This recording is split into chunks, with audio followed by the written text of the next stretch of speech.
Hello, everybody. Welcome. Sound like Vince Russo, goddammit. Welcome to Saturday night's main event here on Wrestling with Horror. And there's about to be a lot more wrestling going on here very, very soon on the channel. We'll talk about that after I introduce one of my fellow horsemen, my brother, AngelousDraven. What's going on, man? Hey, not too much. Just chilling this weekend. So, yeah, it's good to be here. Hey, glad to have you, man. We haven't, like I said, it's been, I looked at the schedule. It's been about 2 months since we've done one of these. And I have no expectations for tonight. It's just kind of chill, and whoever pops in. But I wanted to talk about that Tyson Paul fight last night, first of all. Or should I say the Katie Taylor Amanda Serrano fight that I didn't see the opener. She was bitching on Twitter about that rolling too. Serrano was? Yeah, of course she was. Well, fucking Taylor, like she even said she knows that's how she fights. Like she uses that fucking lead with your head thing. And yet you made no adjustments in camp to facilitate that fucking style. So do I really feel bad? I mean, and this bitch's eye was like, it was flapping. Like this shit was like opened up. She was like, I landed this many punches and stuff, and I'm the one that lost. Like she was bitching and complaining about how she like had more punches landed and all this other stuff. But yeah, I don't know. We gotta let me see if I can pull up the punch stat numbers for that fight. But it was a good fight. What up, Ruben? How you doing, big man? Good to see you, brother. Good to see you. Hope you're well. More wrestling than boxing here last night. Yeah. I would have rather not seen Mike Tyson embarrass him. So they shouldn't have tried to go 8 rounds. That was his legs. Mike's legs were gone after 2. But let me see if I can pull up the punch numbers from the Taylor Serrano fight. I was impressed. I don't think Tyson gave his all, honestly.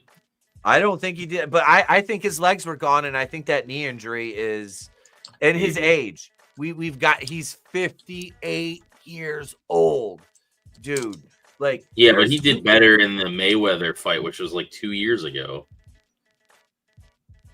He did better in the Mayweather fight 2 years ago. He was 2 years younger. I mean, that's less miles on the engine. But that's still, it's not that long ago. Like it, in terms of a fighter, 2 years is, I mean, that's a lot, dude. Especially when you're talking like. And I love how they like build this, like, oh, this is his first fight in whatever how many years. It's like, dude, he fought Mayweather like last time. Like it wasn't. Which was like I said, like a couple years ago. So that wasn't his first fight in whatever how many years. All right. Yeah, you know, and I thought that Mayweather one was more of a straight up, this is just an exhibition than anything. Yeah, it was more of an exhibition. I will give you that. Yeah. I thought Tyson won that exhibition too. Here's the tie. Here's the CompuBox numbers. All right, so we'll start with total punches. What's this? Land and throw by round. So, I mean, 7 out of 34 in the first round for Taylor. 20 to 48 Serrano. 15 out of 63 and 2 to 14 to 41. 23% to 34% completion percentage. Serrano 16 out of 54. I want to go up here. Look at the 10th round. 10th round, 73 out of 127 for Serrano, 39 out of 90 for Taylor. Taylor never landed. 39 was her high, and fuck, man, 73 punches landed, and I think she threw, like, I mean, look at this right here. Total punches, body for Taylor, 217 out of 529. Serrano, 324 out of 734. Jabs to the body, 9 out of $108 for Taylor. 46 out of 256 for Sereno. Power punches, body, 278 out of 478 for Sereno. 208 out of 421. That's a little more impressive for Taylor. I mean, the jabs. Look at Taylor, 0 for 10, 0 for 8 in the first 2 rounds. But Sereno was only 3 out of 23 and 2 out of 26 in the first 2. Taylor had 1, 2, 3, 4, 5 rounds where she didn't land one fucking jab, dude. Jeez. 5 rounds.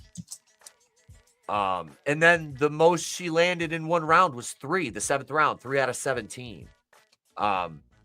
In rounds 7 and 8, Sereno is 22 out of 62. I mean, that's fucking the punch numbers were well in favor of Sereno.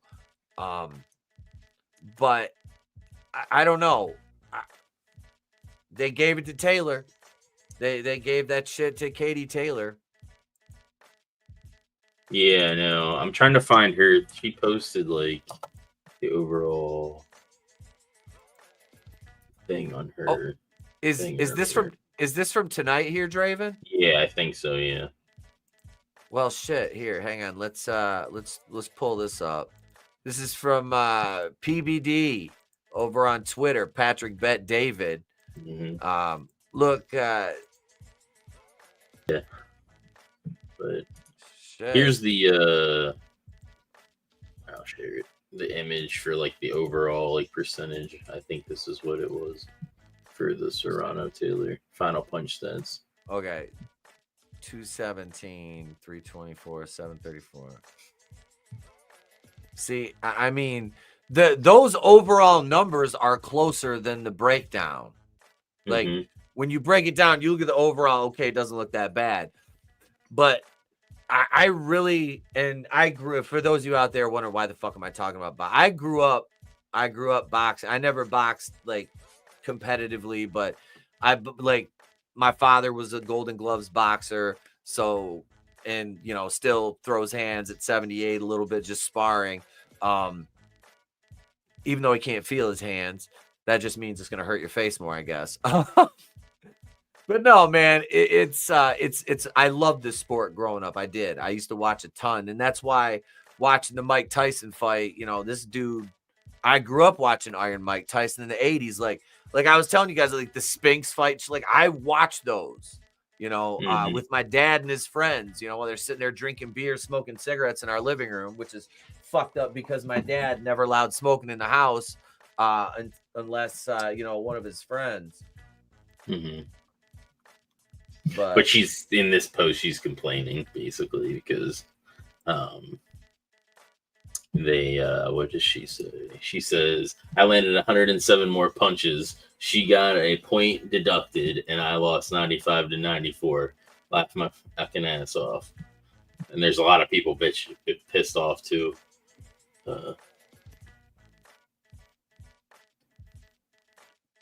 Dude, yeah, you could hear him booing Taylor last night a little bit. I mean, I don't give a shit. I mean, I don't really have a stake in the game. I don't either.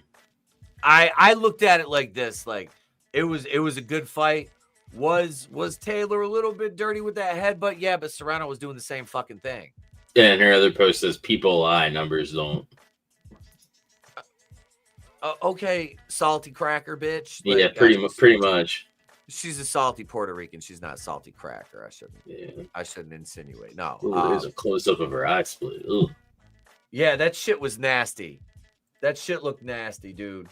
Her fucking eye was gross. That was fucking gross. Almost as gross as watching Mike Tyson try to fucking clusterfuck his way through that boxing match. And I don't mean any disrespect towards Mike. I don't really. Like I said, I grew up watching Mike Tyson. He was fucking my favorite boxer until Vladimir Klitschko came around. But goddamn, man, like it's just, I know money is a factor in this. I mean, I'm not saying that Mike Tyson needs money, right? And a lot of it is, I know Mike Tyson still, he's a fighter. He's always going to be a fighter until they put him in the fucking ground. That's just how it is.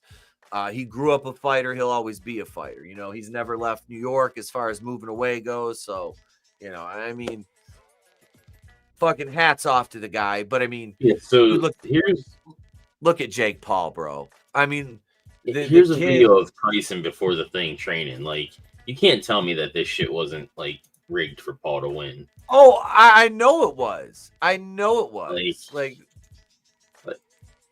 you sure? Yeah, you did. Okay. Yeah. Like, look at the speed on him. Like, there's no fucking way. Like, last night was. Yeah. Legit. Like. Yeah. Yeah, I get you can edit that shit up, but like, still. That fight last night was a work. Mm-hmm. It was a work, and like I said, man, I don't. It's almost exploitative.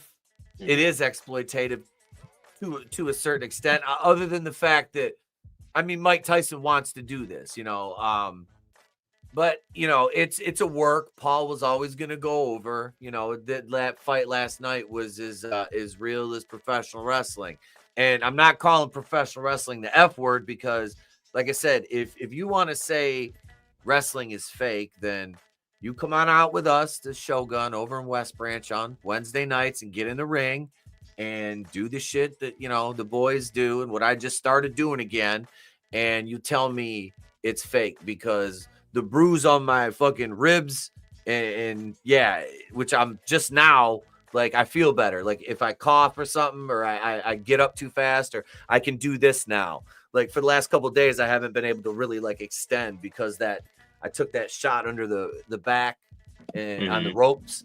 And then I landed wrong on that hip toss, but that was my fault and I owned it. You know what I mean? Like, I don't ever blame it. If I fuck up in the ring, even if it's somebody else's fault, I'm gonna blame myself because I'm the veteran and I should fucking know better. I was worried. I was talking. It's been how many years? It's been 7 fucking years since I've been in a ring. Exactly. Honestly, after I took that first back bump, though, I was like, this is rougher than it was when I was 37. But it felt good to be in the ring, running the ropes and shit. The guys I work with, Crow and Vince, the other night, fantastic, wonderful, wonderful guys. I've never tied up with somebody like when you throw a tie up when you first start out, you're doing your circle. We come in and throw a tie, and I'm expecting a little bit on it. All right. Like, and again, this is no knock to either of them. This speaks to how they were trained, which is excellent because they work nice and easy. I'm like, okay, like, because I was taught to kind of, the first time I was trained was kind of snap it on, but don't come in hot. And you see guys will come in and they'll throw their head in. You'll end up with an eye like Amanda Serrano if you do that. Yeah, you'll end up headbutting somebody. Yep. So that's it. You throw them arms in, and then when your arms are tied up, then you can move your head in on the tie up and kind of start going where you're gonna go. But yeah, very, very nice light lockups, which I was like, oh, this is fantastic. This is fantastic. Because I'm like, we can make it look good, but we don't have to, like, I mean, if I have my druthers, I like it rough in that, you know what I mean? I do. I like a little bit, like, I want you to, like, I can take a little, you're going to slap, don't. And then, like, the younger kid, like Crow, he's like 19, right? So I'm like, hey, you want to go through a sequence? So we did the international spot and we did the headlock and, shoot him off the ropes, back. So because I took the headlock first. I'm here. I'm bigger than you. I'll take the heel. I said, you take the back bump and then I'll take the fucking hip toss. Okay. So in the middle of it, I was like, cut off. So I hit him with he knew it was coming. So I fucking axe handled him in the back and he went down and I'm fucking, sell to the crowd. And I came and I just forearm to the back, And I don't come in hot with them. I don't, but I'm good. You're gonna feel it. You know what I mean? Mhm. But I'm gonna get you right here. I'm not gonna aim for your kidneys. I'm gonna get you upper back. You know, and it's gonna be like that. You know, I'm not really like gonna fucking hurt you. I don't want to do that. But if it comes down to me throwing a punch or throwing a forearm, you know, I'll do that. I'll grab the guy by the back of the head and I'll give him one of these, and your head's gonna hit right here. It's not gonna hit my elbow. It's not gonna hit my forearm. It's gonna hit right here. You're good, and I'm gonna catch you right here. You know what I mean? So you're fine. And to me, that looks better because it's difficult because, like I said, I grew up boxing, so for me to throw a work punch it's difficult. You know, so I always try to go with the forearms or like, you know, just kind of a club. You know, I've thrown punches, but in the right situation, yeah, they can look, especially with a dude with long hair, because then I can grab them and I can kind of just come down and open my hand and just kind of, you know, back and still make it look good. I don't like to do the punch slap. I don't like, I don't like, you know, I don't like that. But that's just my preference. But no, it was after we were done with our sequence, I was like, I am so sorry if he goes, no, you're good. I'm like, are you sure? Yeah. I was like, just stop me, let me know. You know, I'm like that's the thing, like in the ring, we were talking about that, like, well, you know, because he's younger. It's like, hey, you know, if you get to, and Jared speaks to this more, he's like, yeah, if you get to, because I've had to do it, you'll get in there and you get into a sequence and the guy you're working, they want to get there and they're moving too fast and they start throwing live rounds. That's where, you know, as you know, if you're in there and you're like, fuck, you know, what do I do?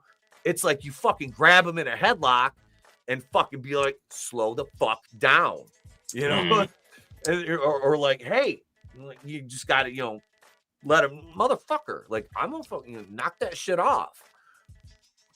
But yeah, that's it's fun, man. It is. It's a blast, though. Like I said, these are all good guys. They're fucking fantastic. It's funny. The guy Nick Green, he came in, and Jared said Jared was ring announcing at the Dark Show, right? In Gimmick, he's announcing, and this Nick Green guy comes out, super cool cat, like really cool. Got to meet him and his wife. His wife's damn good worker. Like I said, I think she's the one's gonna do a spot on TNA or something. Okay. She's very accomplished. So Nick is awesome. He can do the aerial stuff, but he doesn't do it unless it makes sense, you know. But Jared said he looked like pocket-sized me, and the other night I was like, man, I was like, we could start calling him Nickochet. He looks he's like been a little going. Ricochet. Speaking of Ricochet, he's been going fucking crazy on X lately. What do we got? Like, I guess he was complaining about how he's like, oh, I was, you know, everybody knew who I was when I was on the Indies, and then I went to the WWE, and you know, everybody was behind me and all this stuff. Now that I'm in the AEW, everybody's like shitting on me and stuff, and then they're doing the same now that what's her name left as well, Samantha Irving, yeah, yep. And he's like, and basically saying everybody like is always, you know, falling for thirst traps and shit and whatnot. So yeah. We'll be here, Tone. We'll be here.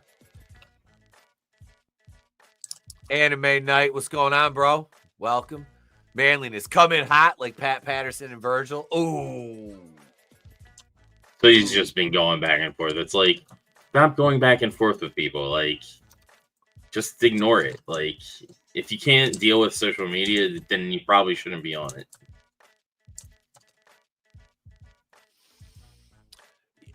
Why is he engaging? Like, okay, if you engage with fans, that's one thing, you know. But getting into but when they're hating on you or talking shit, like, just ignore it. They're trolling this motherfucker, and he's taking the bait, bro. Exactly. He's taking the bait. It's fucking funny because, like, he grew. I think he's around our age, or at least my age. So it's like you grew up in this generation. Like, you should know this. Like, you're not stupid to it. Like, this should be like, okay, I know what they're doing. Like, but Ricochet, he's don't. 36. Yeah, so that's He's close to 36. my age. I'm only a little older than him. But it's Yeah, like, same with like FTR and shit. They do the same shit. Yep. It's like, dude, Yep. shut the fuck up. They've been around long enough to know better. Yeah, it's like whether you like or hate what they're saying, like just fucking let it roll off. Like, who cares? Just keep doing what you're doing. Yeah, it's a double-edged sword, man. Like I said, you want to interact with your fans. The thing is, don't feed the trolls. Yeah, like, exactly. People are gonna fucking bust if it is a legit criticism, take it, adapt, change, but you don't have to acknowledge the criticism. Like, you don't have to acknowledge it. Just take it and put that into the back of your head, and if you think that you need to change, then change. If not, whatever. And then you have obviously the fans that are gonna praise you and stuff. And if you want to be cordial with them, then fine, do that. Yeah. I don't see any positive to be gained from arguing with people on Twitter who don't like you to begin with. Like, and I'm not a Ricochet fan. I'm not defending him, but I mean, at the same time, it's like, you got to use the thing up here, man. Like, what the fuck are you doing? Like, what are you doing? And like, you think that like they'd sign, like, it's kind of like the same thing with like these companies that like shit on the fans and stuff for having criticism.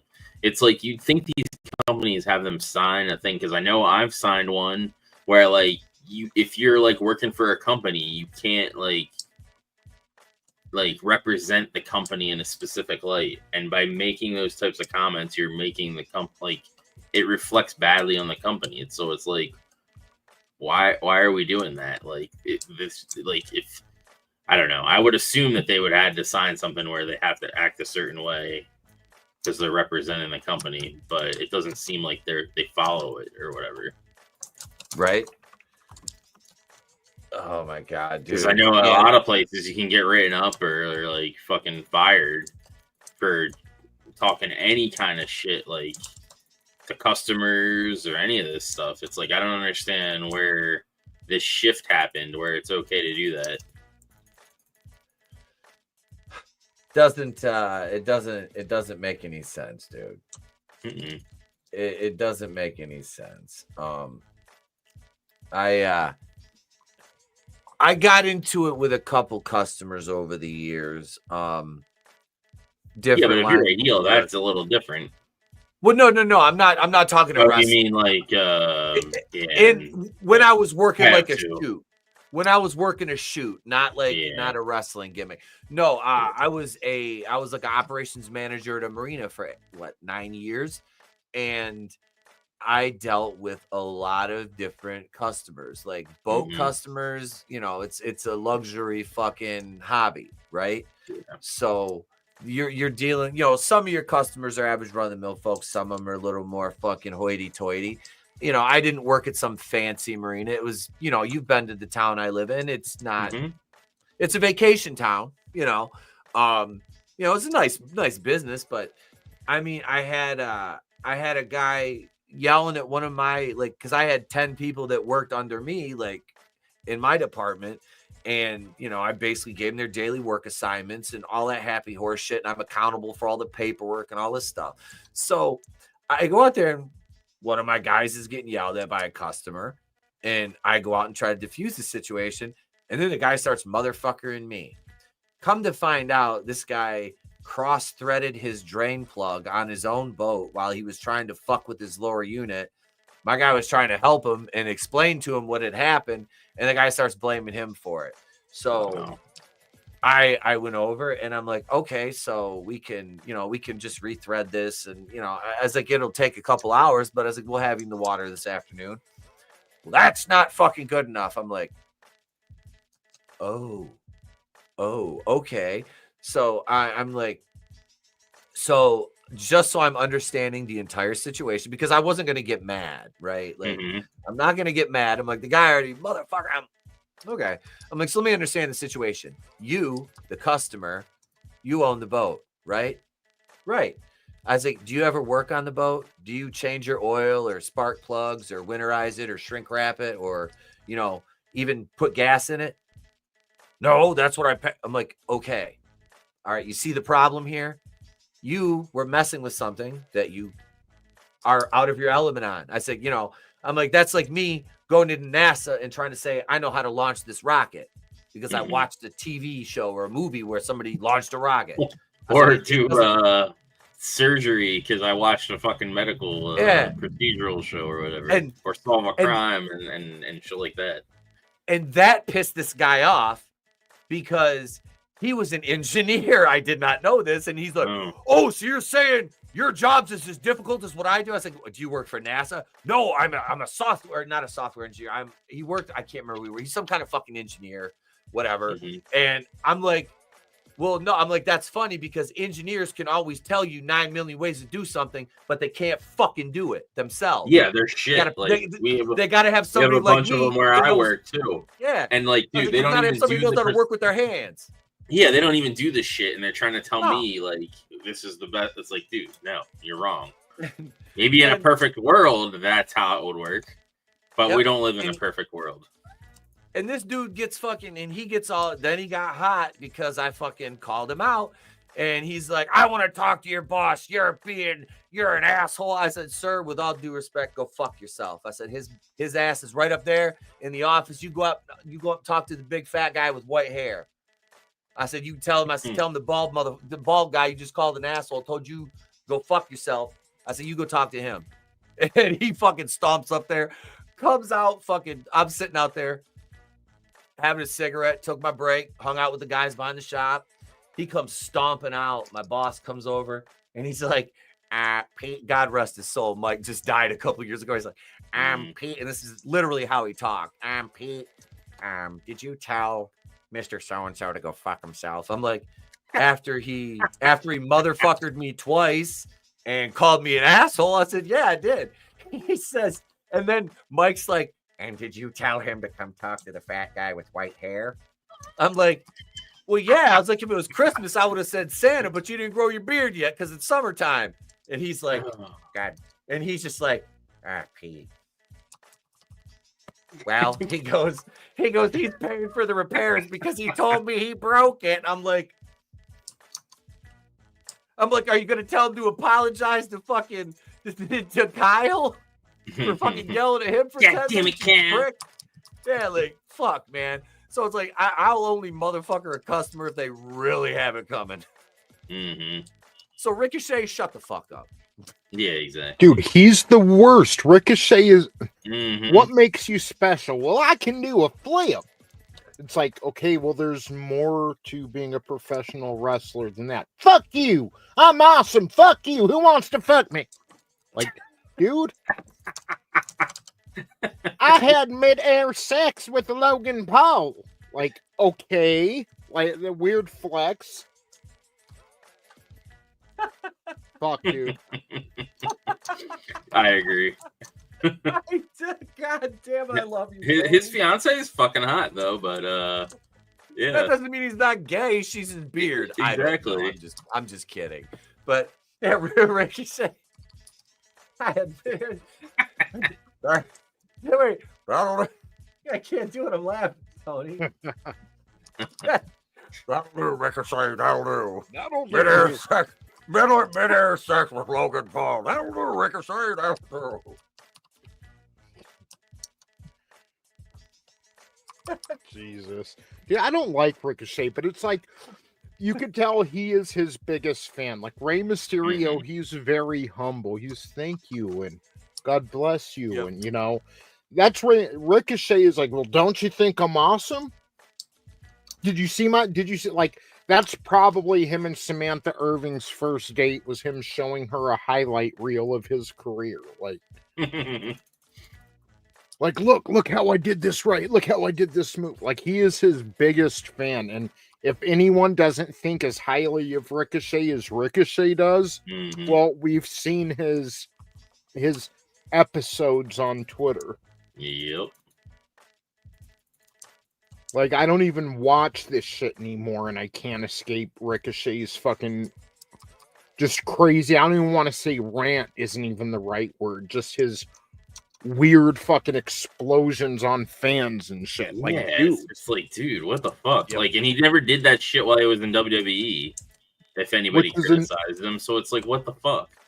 Yeah, because he couldn't. He would have lost his job. But Yeah. even outside of WWE, Rey Mysterio will thank you for being a fan. Someone doesn't like him, it's like, okay, well, you know, that's your opinion, but still thank you for watching type shit.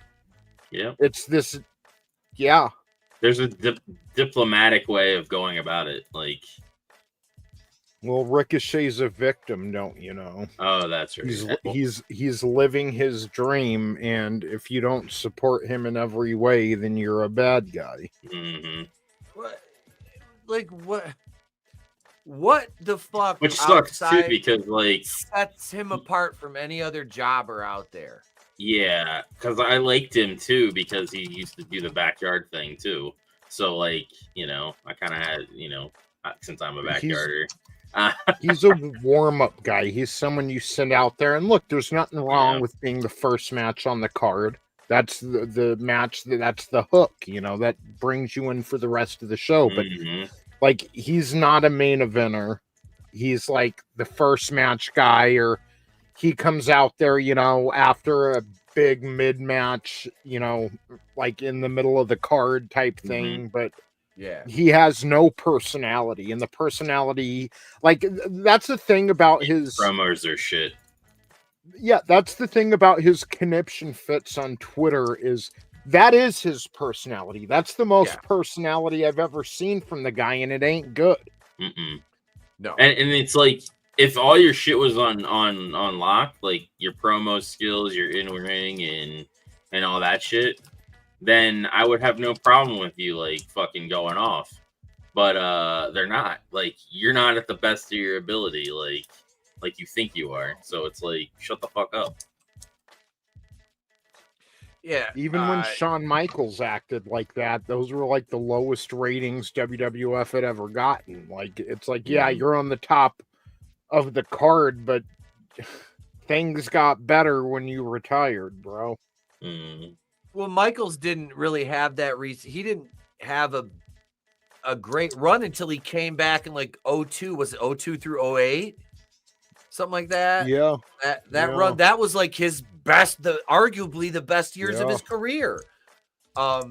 Because he got, you know, well, I know there's people that don't think he's a born again Christian. I'm not judging that. I'm not judging that. I don't know. I'm not going to judge that part. All I'm going to say is those were the best years of his career because he got his shit together and became a fucking adult and decided not to act like a petulant child like he did through the entire 90s and most of the late 80s too with the Rockers. And that's what I see with Ricochet. I see a 36-year-old petulant child who, if you put a microphone in his hands, he might as well be holding a bomb. Because that's what his promos are. They're just bombs. All of them. They just fly. There's nothing. Yep. You know, he just bombs every time he promos. There's nothing. He doesn't. Yeah, like the one promo, the first promo he did with Ospreay, he like repeated the same line like 3 times. Yeah, I was gonna say, like, you can't go back out of memory and say, I remember when Ricochet cut that sick promo. There's not one fucking promo. That every great wrestler has at least one promo that you can, you know what I mean? Or a sound bite, something. What the fuck does Ricochet have in that respect? I'll wait. Yeah. Malachi Black was actually the best part of their tag team because he was doing some crazy shit back then. Like using the ropes, and he was, you know, was kind of a big guy at the time. Yeah, Ricochet is, like I said, this guy. What? Where's he at on the card now? What's the next pay-per-view they got, Draven? Full Gear, which Full Gear? I'm not going to be able to watch. We're not going to be able to do a thing for that. I got to work, I think. But I'm not even sure what the card is for that right now. I'm like a couple weeks behind. Yeah, Manliness makes a good point. Even Andrade had some good promos. Yeah. Andrade I remember him cutting a few decent promos in AEW. I've heard him cut a few decent ones in WWE. I have never heard Ricochet cut a good promo. Not once. I have never even seen him like a little backstage interview segment where I can recall anything or any focus that he had on his, not even before the Logan Paul match. It's sad that I look at the main event and I just sigh. What's the main? Pull the card up. Pull the card up. Let's take a look at that while we're here. Nope. Let me get rid of all these fucking ads.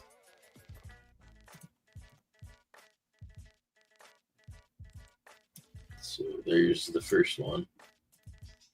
That's the main event? Yeah. Moxley, I would assume so because it's World Championship. Yeah, it's world title. They better not fucking put that belt on him yet. He is not ready, and he's kind of gone flat lately. Yeah, I don't. Why? Mm-hmm.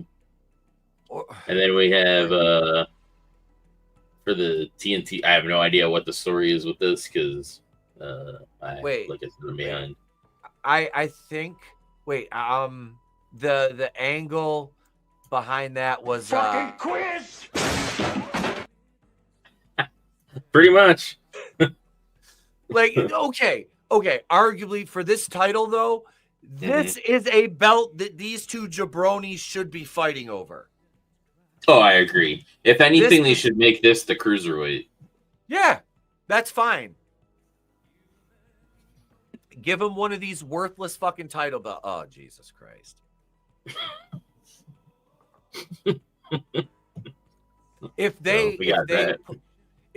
I want to see Statlander go over. I like Stat. I like her. I like her for more than I like her for more than they fucking made Camille look like an idiot to her. They better put her over. They're not going to, Chris, because she's already had the belt before. They're not going to give it to her again. Why the fuck? What do you then? What the fuck is the point of this? Like, I don't know. There's no. What are you gonna do with? You're not gonna put the fucking women's world title on this bitch.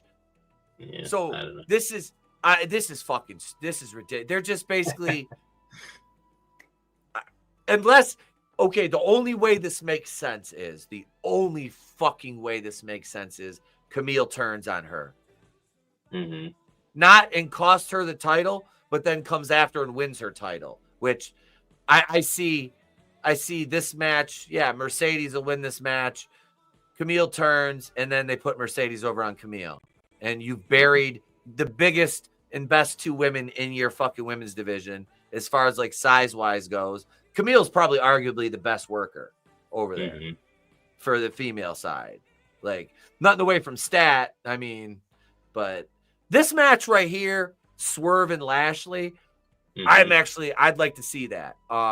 Yeah, I'm excited for that. Big size difference. If Lashley's still going, what is he still around 250? I'm not sure, but he's still pretty big. He's big. Swerve's only about 220. Swerve's like my size. I mean, he's a little more cut, obviously, but I mean, he's like 220 pounds. If Mercedes and Stat was oil wrestling, that's the only way that would be interesting. Manliness. But and then Hangman and Jay White. Yeah. I'm all right with because Jay White came in because he cost him the Continental belt, basically. I think if that was that's why Paige and him have heat. I think so. I don't remember. Well, okay. So I will say this: kudos to them for putting something behind the match. Then, you know, there's at least a reason why they're having a match, which is not something that we get very often. So this, I think, is Roddy versus MJF. I don't think it's Adam Cole versus Roddy. But what is this match going to prove? What is this for? So the one who gets 3 wins will face MJF. If both get 3 wins, it will be a triple threat match. So I don't know storyline wise, but I think they already have the graphic for Roddy versus MJF. If I'm not mistaken. I want to talk about this real quick because you've got The one who gets 3 wins will face MJF. Both get 3 wins. It will be a triple threat match. Okay. It doesn't sound overly complicated to me because I look at it like a promoter, a booker would. Okay. But the number one rule as a wrestling booker, if you are writing an angle for TV or if you are writing stipulations for a match, the best method to use is the KISS method. Keep it simple, stupid.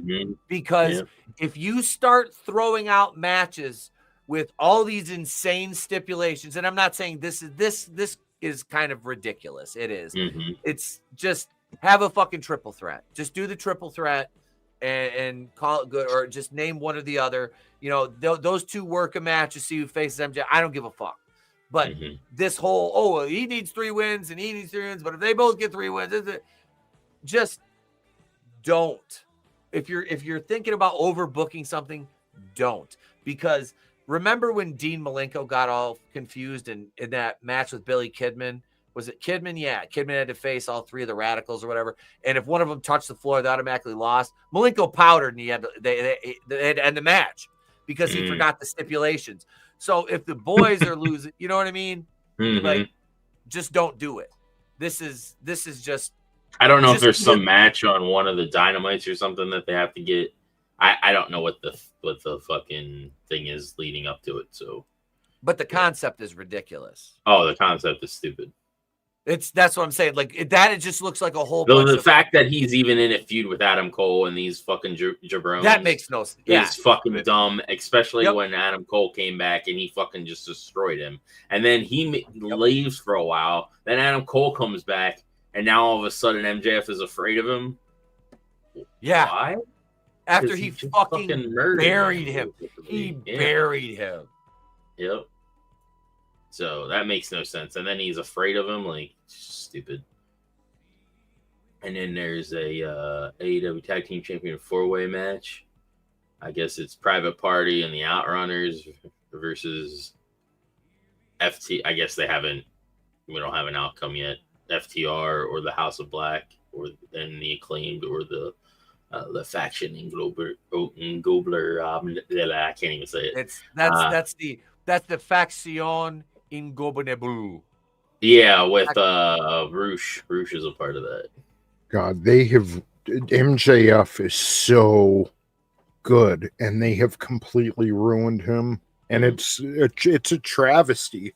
It really is a travesty. Like, even as a heel, he should be real cocky, but he shouldn't be a chicken shit, and he shouldn't be afraid of it. Like, he should believe in his own mind. I'm not afraid of Adam Cole. I can beat his ass, whether he did or not in the past. Like, they have... Dude, again, that fucking... I could not wait to see him with the world title. And within a few months, they turned him into a mid-card comedy babyface with Adam Cole. Like, what the fuck are you doing, dude? Like, he should have been tyrannical. It should have made Roman Reigns look like fucking small-time amateur hour. Like, and they completely ruined it. Like, MJF deserves better. I know he throws down WWE titles, and I can't even say they would do him better, but MJF deserves better. He's like the Ric Flair of this generation, and I don't care. Like, I'll say it. Like, he's wonderful, and they fucking fumbled him so much. Like, they could have ridden MJF's coattails to the fucking top. Yep. But they didn't. Yeah. And then I guess 0 Hour has QT Marshall, which I heard he's back. I don't know if it's just limited stuff. And against Big Boom AJ, which is those fucking Costco guys. The Costco family. Big Boom AJ is actually wrestles and stuff. And then I guess Big Justice is his son, I think. Yeah. Jesus. But he wrestles, which I didn't know he wrestled until like maybe a little bit after we seen that Costco fucking. We're a Costco family. Boom! It's like, what the fuck? Some TikTok bullshit. basically. Ah, go figure, right? Yeah, and I think that is it. Yeah, that's it. Hang on. So that when is that? The 23rd, I want to say.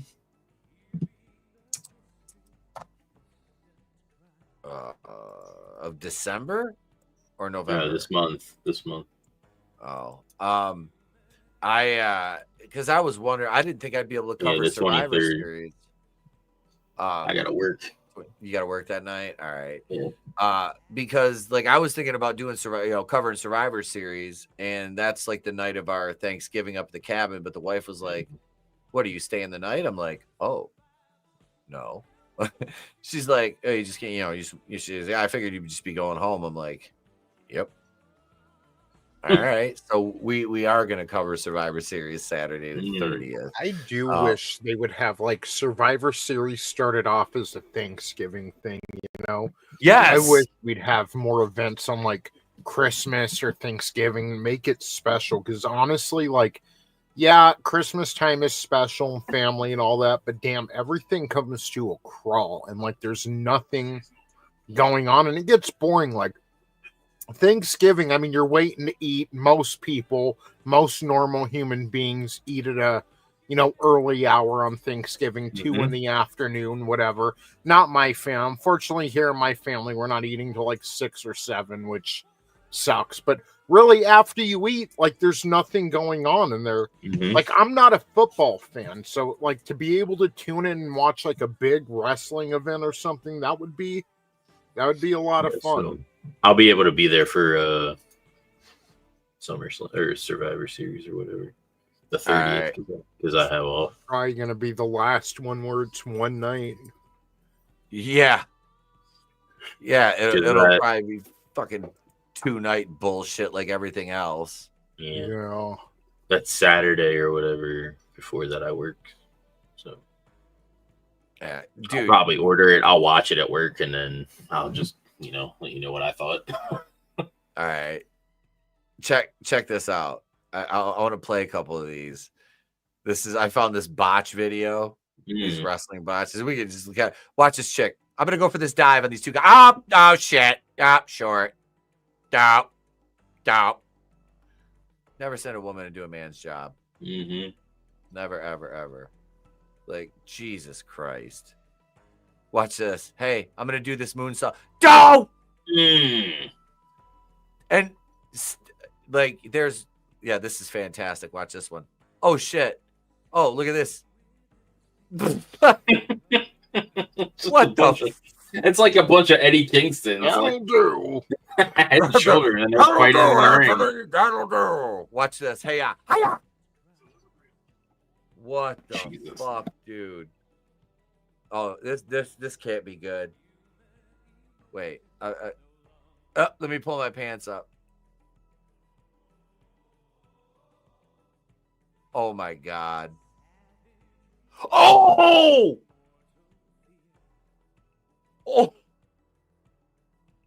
Oh, Jesus Christ.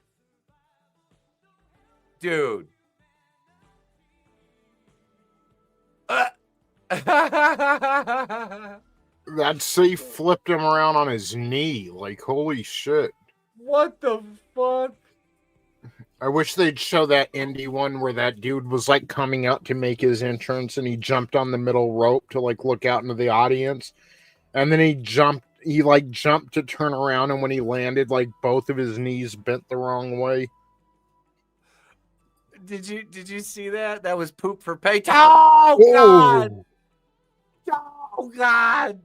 And then he goes through the fucking. Oh God!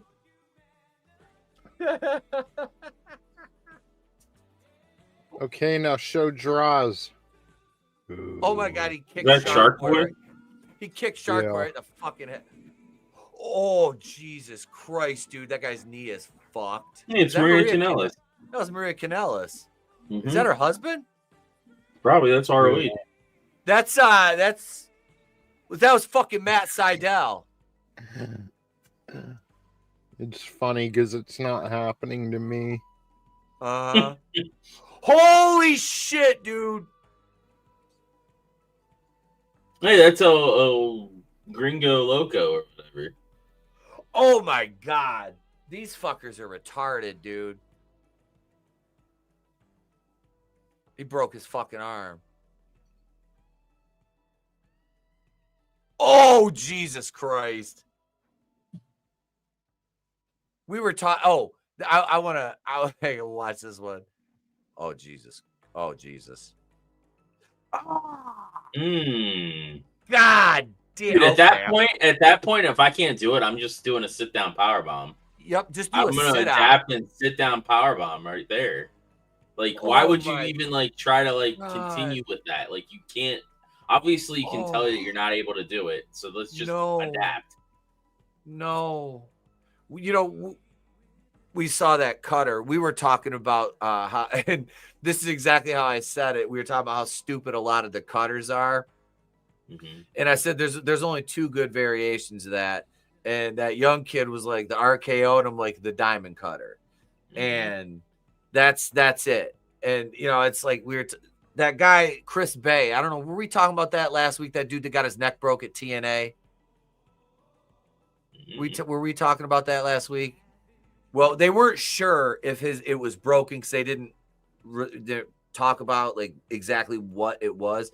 And he was given a cutter, I guess, and he was the dude giving it, and he fucking fucked his neck up giving it. I'm like, and the one guy, Nick's wife, she's a worker. She was explaining it because, like, she was talking to one of the gals that was there, and she was like, he like went down wrong. I'm like, how the fuck do you fuck your neck up giving one? Like, yeah, I don't. Because like I talked about using the actual diamond cutter, and I gripped Crow up, and I said, this is about how tight I would grip somebody in a cutter. And he was like, yeah, it's like perfect. He goes, your hands are just like barely resting on my head, but it looks like you got. I'm like, yep. I'm like, and then it's just like, go. And I take a couple steps and I pancake, and then you pancake and go down on your hands. I'm like, it's fucking easy. Mm-hmm. You know, I'm not going to try to do. And then we were talking about, because like they were like, he was doing a Cody cutter, and that's the one guy, Vince, is like, yeah, he goes, you just step backwards to avoid it, or sidestep when the guy jumps back at you. You don't fall forward. He goes, what the fuck? You know, just talking about how like there's no suspension of disbelief there with a move like that, you know, how a lot of these moves are just, the setup for them doesn't make sense. Like, simple it makes better. That's how I look at it. It is. It always inevitably Cody's is. entire act is like that, dude. That's so fucking stupid when he drops to his back and then punches up. That's like the worst position to be in a fucking fight. And he does it like, if someone drops to their back in front of you, you stomp their fucking head. Mm-hmm. Like, that's why I can't stand Cody. His entire move set is that. That kind of pisses me off now with like wrestling. Like, there's certain things like that where like people will do a move like that or something similar, and they they just sit there and wait for the next part. It's like, capitalize, like, dude, like you don't see that anymore. Like, you used to see that in certain things where they'd like do a move and like midway through, like they're about ready to do the next part, and then it's just like they get interrupted. You don't see that anymore, which is annoying. Yeah, it's psychology, and that was one of the things, like when we were kind of just sitting around the ring, you know, just talking in between drills and stuff, was psychology. And the younger kid Crow and the one dude Vince, I spent the most time with them. I'm not discounting Nick and Jacqueline and Anthony that were there too, or Austin. I'm sorry, Austin. I've got Anthony on the brain. That'll do, Anthony. That'll do. But no, because they showed up like an hour, you know, because I was there a little bit early, so I could kind of get in and warm up. But so I spent the most time with Crow and Vince, and that's, you know, we and Jared, obviously, but we talked a lot of psychology. And I'm like, I'm not going to do anything that doesn't make sense in the ring. Like, I'm like the setup for like my corner spot is, you know, it's all one fucking sequence. It's, hey, we could be doing whatever, and I'm just going to call corner spot, and that's basically taking it home, because I'm going to fucking throw you in, hit the 3 fucking knees, go back, measured up, back elbow, other side of the ring, come in, body splash, feet out, spine buster, and then fucking call for the finisher. That's it. And then whatever I'm going to use for my finisher, fucking pick him up and hit the finisher. It's not, and that's the thing, is like, it's so easy for the person that I'm working with to take that shit. Like, I mean, the most difficult thing you have to take is a spine buster, and that's not even that bad, because like, I'm just literally picking you up and putting you right down. It's like a rock spine or a Batista spine buster, just catch and release. I thought about doing, now it might, this is another thing, I'm like, I don't want to overthink it. I just was thinking through it. I'm like, it kind of look cool. Pick him up for a spine buster or a choke slam and drop him into a spine buster. But I'm like, that's just one move too many in the seat. You know what I mean? Like that, you don't need it. It's like, yeah, it looked kind of cool. But then on the other hand, I'm like, does it make sense? Not really. Like, you feed out of the fucking corner after that splash, you're just coming right out to me, and then back. And then it's like finish time, like take it home right there. So, I mean, and it's like, that's where, like, as a heel, it's, you're working, say, I'd like, ideally for me, 5 to 7. That's it. I don't, maybe 10 to 12, 7 to 10, but I don't really, unless it's a title match, there's really no reason to go that any longer than that to me. We can get the story over in 7 minutes. Let's work a light night and still, make it hot, and do as little as possible and walk out of here and have a beer. That's my thinking is, fuck, why, that's like, we were joking around. It's like, you never take as many bumps in a match as you take in fucking, 10 minutes of training. Like, unless you're a goddamn fool, who likes to bump, which, I mean, hey, it's all right. For me, it was just like getting back in there, and that it hurts, but it's like, it's just like being home. You know what I mean? Especially if you're, a masochist like me, then, it's, it's extra fun. But no, I got the, I'm going to post the link in the chat here for Super Shogun Pro Wrestling. The most recent episode just dropped, so I'm gonna drop that in the chat. Midnight's Oblivion. Holy shit! There's a name I have not seen in a long time. What do we got? When's this? That's Osprey, isn't it? Is that Fletcher? Jesus Christ! He laid homeboy out. Look at this.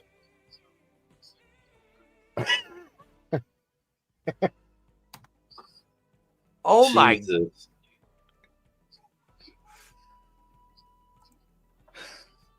What the fuck was there any context to that? Like, did the guy stiff the shit out of him or something?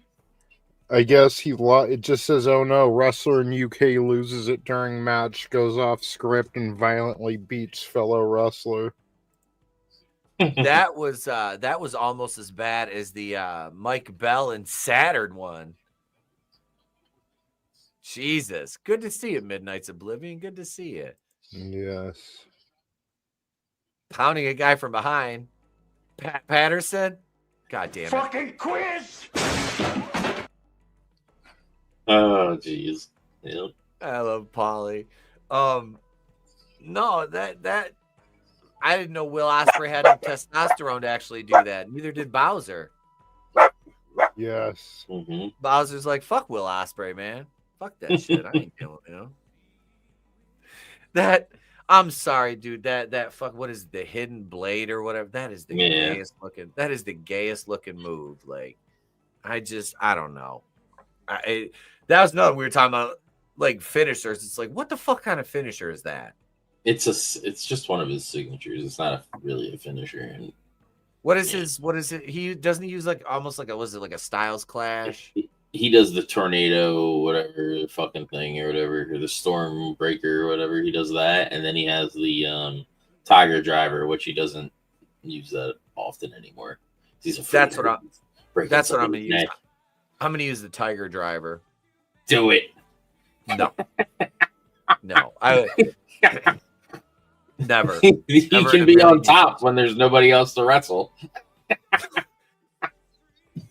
You've killed the entire roster. Why did we let you use this? Why did we let you use this for a year? All right, I'm gonna present something to y'all, and let me know what could possibly go wrong.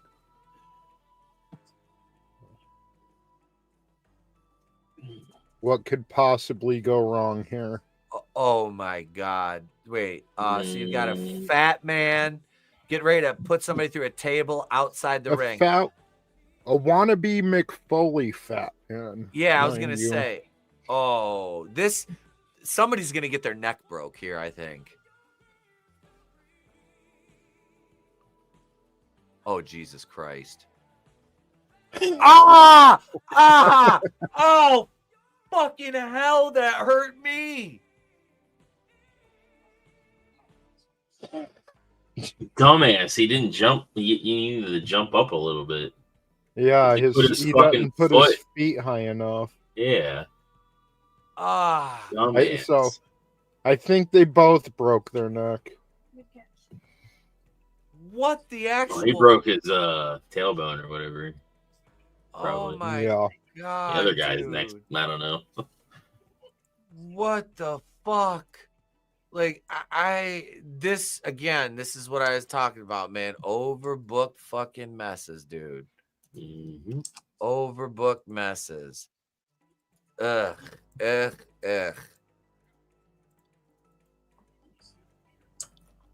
What? Why? Hey, look, I'm a fat sack of shit who's never gonna wrestle in front of more than fucking 20 people. Let's do something to possibly kill you. Get I don't know where the show was. I'm being facetious, obviously, but that was such an ill-advised fucking thing to do. Like they see AEW do that shit, so they're like, oh, they're on TV, so now I've got to do similar shit to try to get over so I can be on TV. And this seems to get these people on TV, so I swear to God, if anybody ever brought anything like that to me and goes, hey, how about we do this? I'd be like, are you out of your goddamn mind?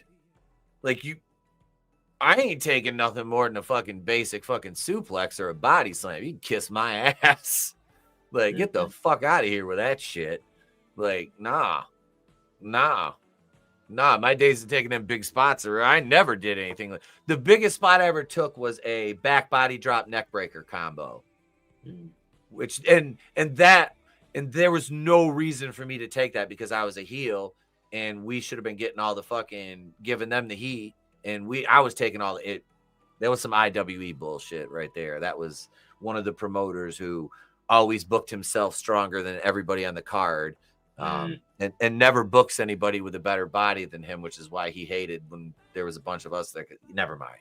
But anyway, yeah, like I said, this is a guy who puts duct tape over his mouth and lays down the street for BLM. Okay, let that sink in. Let that sink in. Okay, and I worked there in 2016. I started there in like early 2015 and went through almost 2018. And yeah, that was fun. Being as there was like only a handful of us there who weren't insane, if you know what I mean.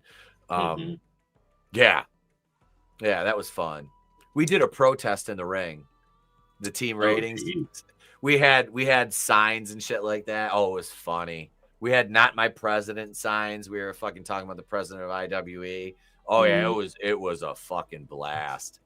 It was kind of like a rib basically. Yeah. Because like we're gonna like stage a protest in the ring. Like, all right, like we'll have some signs and shit. We didn't say what they were gonna say, but yeah, it was all a mock on what was going on.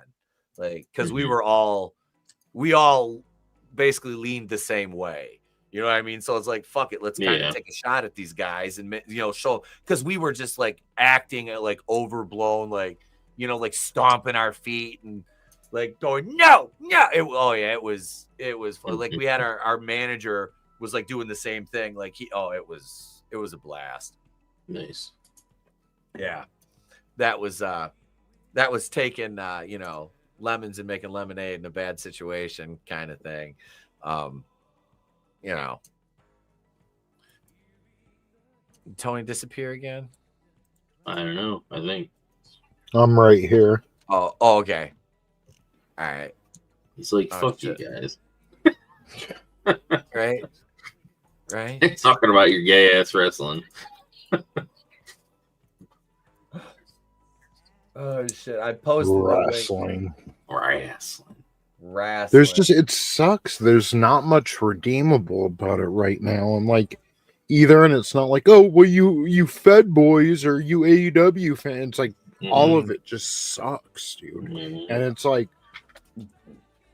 I don't know. Man, it feels like WWE can never get out of second fucking gear.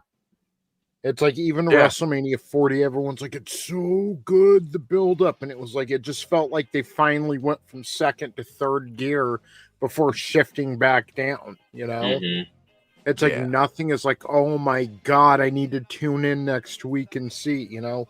In AEW, it's just trying to constantly put the pedal to the metal, and it never means anything. Like, again, Sammy Guevara almost snapping his neck on some random episode of Dynamite. Like, what makes moves like that special is that you don't see them all the time. So when you do, it's a big deal, you know? I mean, that I'm just nitpicking at this point. It's just fundamentally there's so much wrong with fucking wrestling right now, and a lot of it goes back to Ricochet. Like, you know, honestly, unless these wrestlers are living their gimmicks, social media is just destroying any mystery, you know? Because you know what's gonna happen before it happens. Yeah, like again, all that build up for the Wyatts. Yeah, all that build up for the fucking Wyatt Six, just for them to and smile and pose with fans at Burger King afterwards. Like, and people can say, well, there's nothing wrong with that, but there is. There is, damn it. It sucks. My question is, I wonder if they were going to reveal their faces before they did that. If the plan was always to reveal their faces, or that happened and then as a pivot they revealed their faces. But they didn't do anything with them. I mean, they had all that buildup, all those little YouTube channels we were talking about, Tony, and they debuted them. It was a cool debut. They shot a bunch of people in the head backstage, and then they were all alive the next week. You know, it was a very cool way to introduce them. I thought it was a little overblown. I wouldn't have had them take out any of the talent. It would have been a bunch of people backstage. I think they showed too much.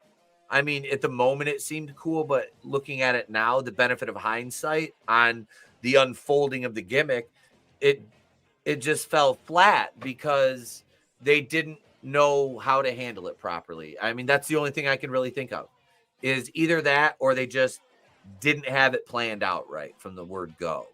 Well, I think after the first feud thing, then they didn't really know what to do after that.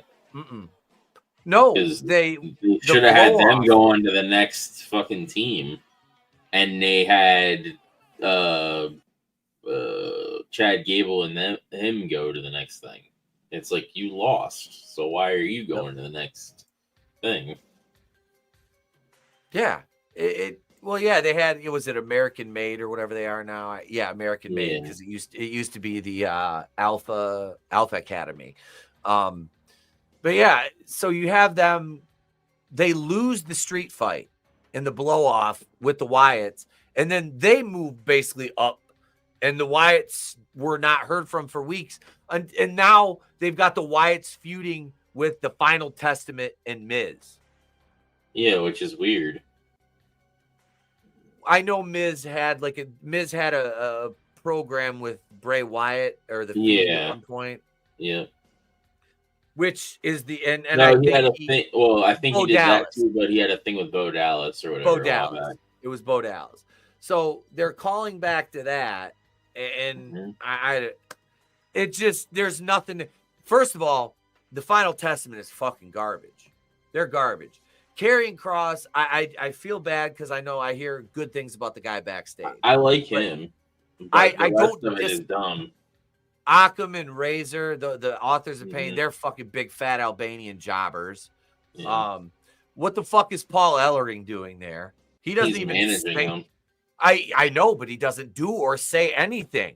Yeah, Karrion Kross gets to come out with his smoking hot ass wife. I mean, his wife is smoking. Tip the cap to you, sir. Scarlett is a lovely woman. She's fucking gorgeous. But what is the stable? What have they done? What have they accomplished? You know what they've accomplished? Fucking fuck all. Nothing. Absolutely nothing. And it's like, so you're putting the Wyatts in a feud with the Miz, who, with Bo Dallas, we got that connection, but then you're throwing the Final Testament in there too. Nobody gives a fuck about them. Like, the only reason you ever see them is because a babyface team is going to go over on them, or they're going to job out in a 4-way tag team match. Have they had the Wyatts lose yet? I don't think so. I don't think they've lost a televised match. Midnight's Oblivion asked, did all y'all used to wrestle? I did. I'm getting back into it. Draven was a fucking yarder.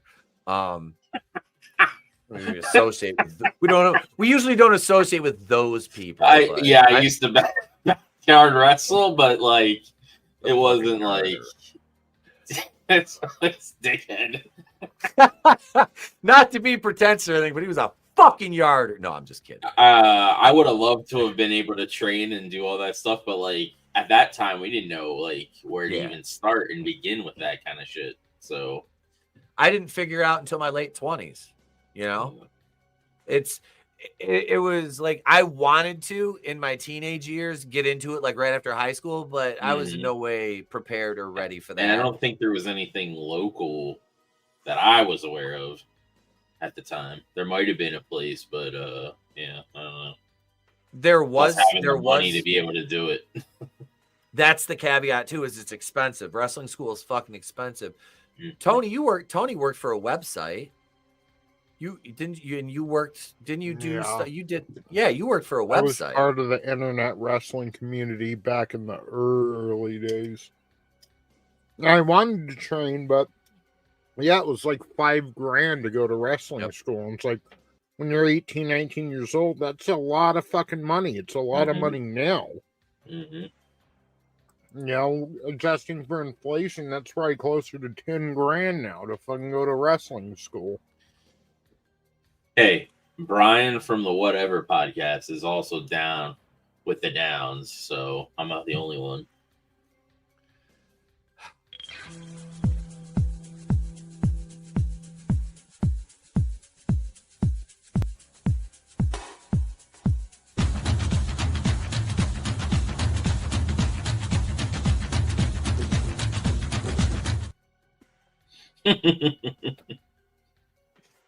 That's the old one. That's not the new one. I just realized that. I haven't switched it over yet. No, I know a lot of guys that started as yardigans and have worked their way up. That's not where I thought that conversation was go. You were gonna say I've known a lot of guys that want to be with the Downs chicks. No, you're pretty much a unicorn in that respect, sir. Never really. In all the conversations I've had with different groups of friends, that's never really, never really been a topic of anybody's, proclivities, shall we say. It's just that one, that Victoria's Secret model. That's it. It's the only one. What fucking was that? Chris on Family Guy was dating that retarded girl. That's right. He was trying to court that retarded girl, and she was a bitch. God. Oh, yeah, no. But there was a training academy that was about 40 minutes away from me. I didn't know at the time. I found out later. I don't know if I should say it really, but it was Eric Freedom, and Eric Freedom did a lot of jobs for the. He was a job guy in the Fed in the 80s and 90s. But I'll just say this: he treats his students very poorly once their usefulness to him has exceeded its limits. So, in other words, he's a typical sleazy wrestling trainer / promoter. You know what I mean? Does he present opportunities for the guys? Yeah, but those opportunities also benefit him. So, you know, gotcha. The guy that used to announce for Alberto Del Rio does the one near me. Armando Alejandro Estrada. Wait, yeah, no, that was what's his no, name? no. That was Was it Pablo? Was the little Pablo dude that was with Alberto? No, that Armando Alejandro Estrada was with Umaga, or as William Regal says, Umanga. Yeah, which Umanga dead. Hold on. Hey, did you guys hear that Deanna Purrazzo spoke out about Jesus Rodriguez? Jesus, okay. Jesus Rodriguez. He was Ricardo. Ricardo, that was his fucking name. Pablo Ricardo, same thing. Basically, he was in rehab in the area. Like he got out of wrestling, and then he was living in the area, and then that's like after he was out of rehab, so he decided to open a wrestling school. Okay. Did you see this? Deanna Purrazzo spoke out about being body shamed. Oh, that was forever ago, wasn't it? Oh yeah, this was 4 weeks ago. I didn't even see that. I thought it was longer than that. The article. When she debuted, they were like complaining. Maybe she was on an interview recently, bitching about it again. Yeah, with Chris Van Vliet. She said, "I've never been a size small, but my husband loves me. Well, I think she's fine. She looks all right. I don't see any issue with Deanna Purrazzo. I mean, she's got a little chub, but you know, she's not fucking Piper Niven. I mean, no, she's not. You know, she's not. I will say they were refrigerator Jacks. Yeah, I will say they were the fans were a little hard on her when she debuted. Like a little harder than they needed to be. Yeah, and she was in AEW too. Like, yeah, she still is. Yeah, I know, and I thought the AEW fans were supposed to be enlightened. They're supposed to be, you know. Well, it was the WWE marks or whatever that they wanna try to say that are the ones that are hating.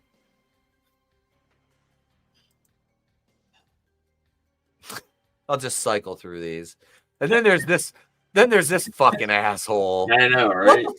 What the fuck did he do last week? I didn't get a chance to really look into it because I was busy working on other shit. But apparently Meltzer said some dumb shit. Like I don't know what he did or said, but he pissed some people off somehow. But I mean, it's Dave Meltzer, so I mean, true. I know they canceled the one venue for AEW's Collision or whatever because they were changing to a different venue. But from what I heard, there isn't any more TV tapings for it either. So after that, so I don't know. Huh. I don't know. I don't know. Gearing up for next year when they go in Max. But dude, like, okay, so it's Saturday night, so Collision was on tonight. I mean, what about dozens of people watch Collision tonight? I don't know. I have a DVR, but when I do watch it, I have it on in the background while I'm doing some other shit. And like I look up when it's something that's somewhat interesting. Man, I heard they're doing bad. I heard they're doing like 100,000 or something, or they did 100,000 for Collision recently or something. Like, fuck, man. Rampage did 172. Collision has been between 200,000 and 300,000. They're fucking. They're hurt. Rampage did was their first show to hit 1 million when CM Punk first returned. Yeah, and they down to 172,000. That's 90%. Well, 80, a little over 80% of their audience. Like, fuck. Yeah. That's crazy. Mm-hmm. Yeah, because they won't change. They just appeal to the IWC crowd. It's like you need to change. You need to adapt. Like you're gonna keep hemorrhaging all these fans. It's like, and even I'm like, yeah, but Tony Khan isn't a well-rounded human being. Like I'm not saying it to be funny. It's the best thing I could describe him as is JP from Grandma's Boy. He wasn't being a rich kid and not knowing who your friends were and being raised by money instead of good parents has fucked him up. So when you talk about change and adapt, he's lost on that. All he cares about, even more than appealing to the wrestling crowd, is giving these people money to be his friend, giving the Young Bucks money to be his friend. Like that's all that. Yeah, he needs to put someone in charge of that fucking business who knows what the fuck they're doing. But he's too emotionally involved. Yeah, you're not wrong. Oh, shit. November 15th, 1997, Rick Rude appears on ECW TV. The same week, he also appeared on Nitro and Raw. Nice. That is the fucking man right there. Rick Rude. I wish he wouldn't have suffered that injury in that match with was it Steamboat or Sting? But he was in a car accident or something. No. He got hurt in a match. He hurt his but Phil, AEW sucks dick. Yeah. You're not wrong. Yeah. But like when I'm like, I was watching every week, like religiously, and like I still watch and keep up. But now I'm just like, I'll just let the DVR build up a little bit and just binge watch a bunch of it, like, and have it on. Well, so you gotta be able to fast forward over the garbage, or you're gonna fucking drive yourself mad. I don't even do that. I'd fast forward through all the damn fucking commercials. Like, that's like my biggest gripe. It's like I don't want to sit through all these fucking commercials. Yeah, but if you fast forward through all the garbage, you only got to watch like 5 minutes of the show. That too. I mean, then you're fucking set. Then you've cut out the fucking all the bullshit and the gaga. And the only shit I really care about is Herd Syndicate and the mock stuff. Yeah. The biggest travesty of all this is that AEW truly has everything they need to be great. If they went out of business tomorrow, if people look back 20 years from now and discuss AEW, it's going to be negative when it could have been great. It still can be great. Yeah. But again, Tony Khan does not look, you can have all the ingredients for a great stew. Yeah. But if the guy making it doesn't know how to fucking cook, you're going to get shit. Yep. Yeah. Yeah, it sucks. And that's why I was like hoping Shane would be debuting or come in and kind of like, because Shane isn't gonna won't like put up with that. Like, I don't think a McMahon should ever work for a Khan. Yeah, it sucks, but it's like if he wanted to sell it to Shane, fine. But a McMahon, like, dude, I don't think Vince would forgive Shane if he worked for, because they're not because you betrayed me, but because a McMahon is a king in this industry. They're royalty. Yeah. Yep. Or even partnership, like, you know, Vince would have more respect for Shane if Shane created a company and directly went after Vince McMahon than he would if Shane worked for someone like Tony Khan. Phil, you're right. Vince should buy AEW. That'd be fucking awesome. The meltdown. Well, he has that entertainment. That would be great. Yeah. Thing that he's like building. Oh, okay. They're gonna start an entertainment business, but if I don't think that do you really see? I don't know. I don't know if I think it'd be hilarious if Vince started a new company. I do. I would love to see the meltdown. I'm here for it. I am. But to go back to your point about Shane coming into AEW. Now, when that was hot, was like April. We were talking about that. It was the last pay-per-view. Yeah. It still could happen, like anything's possible, but it is. But I mean, I was kind of intrigued by that just to see what they would do with him. I don't think, I'm kind of with Tony on this. Seeing a McMahon work for Tony Khan ain't gonna happen.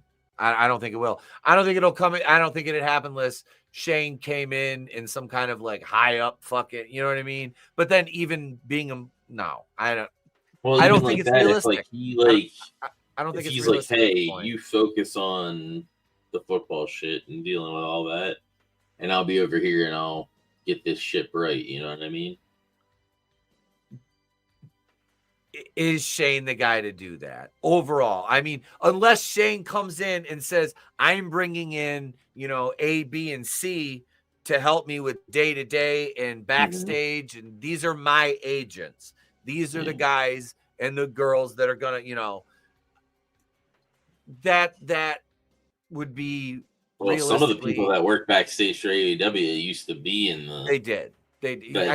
So is Malenko? Was Dean? Malenko's still there. Yep. Is he still there?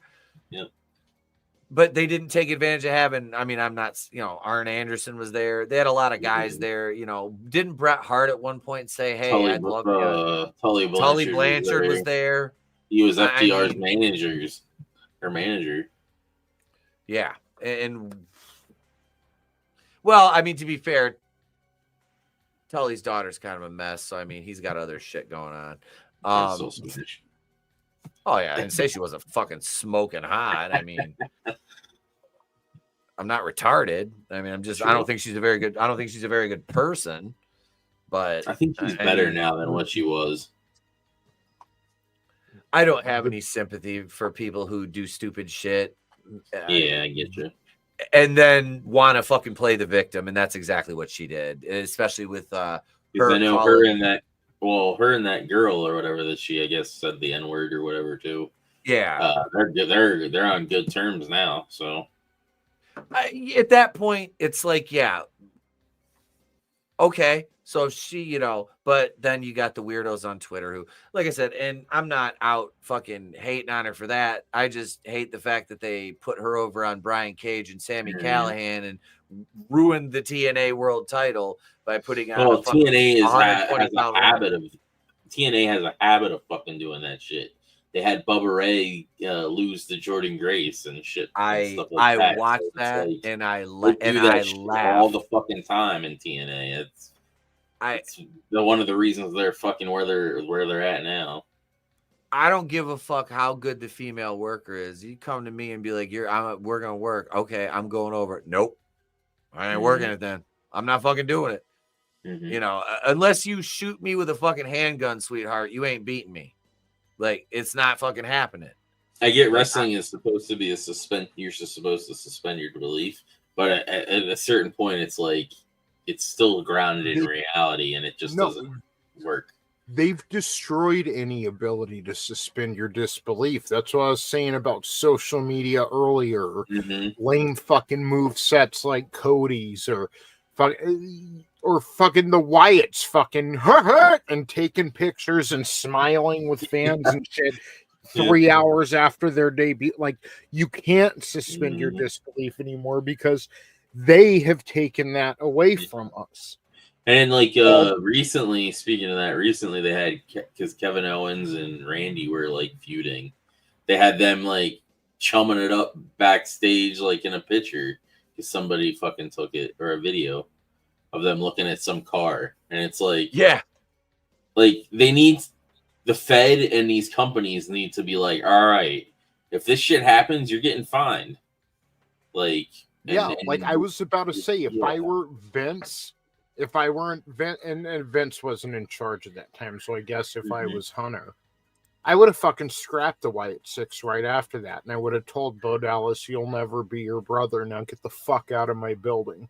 Mm-hmm. You know how much money and time we invested in you, Mm-hmm. and you threw it to shit after a couple hours? Get out of my building. Mm-hmm. You're done. Yep.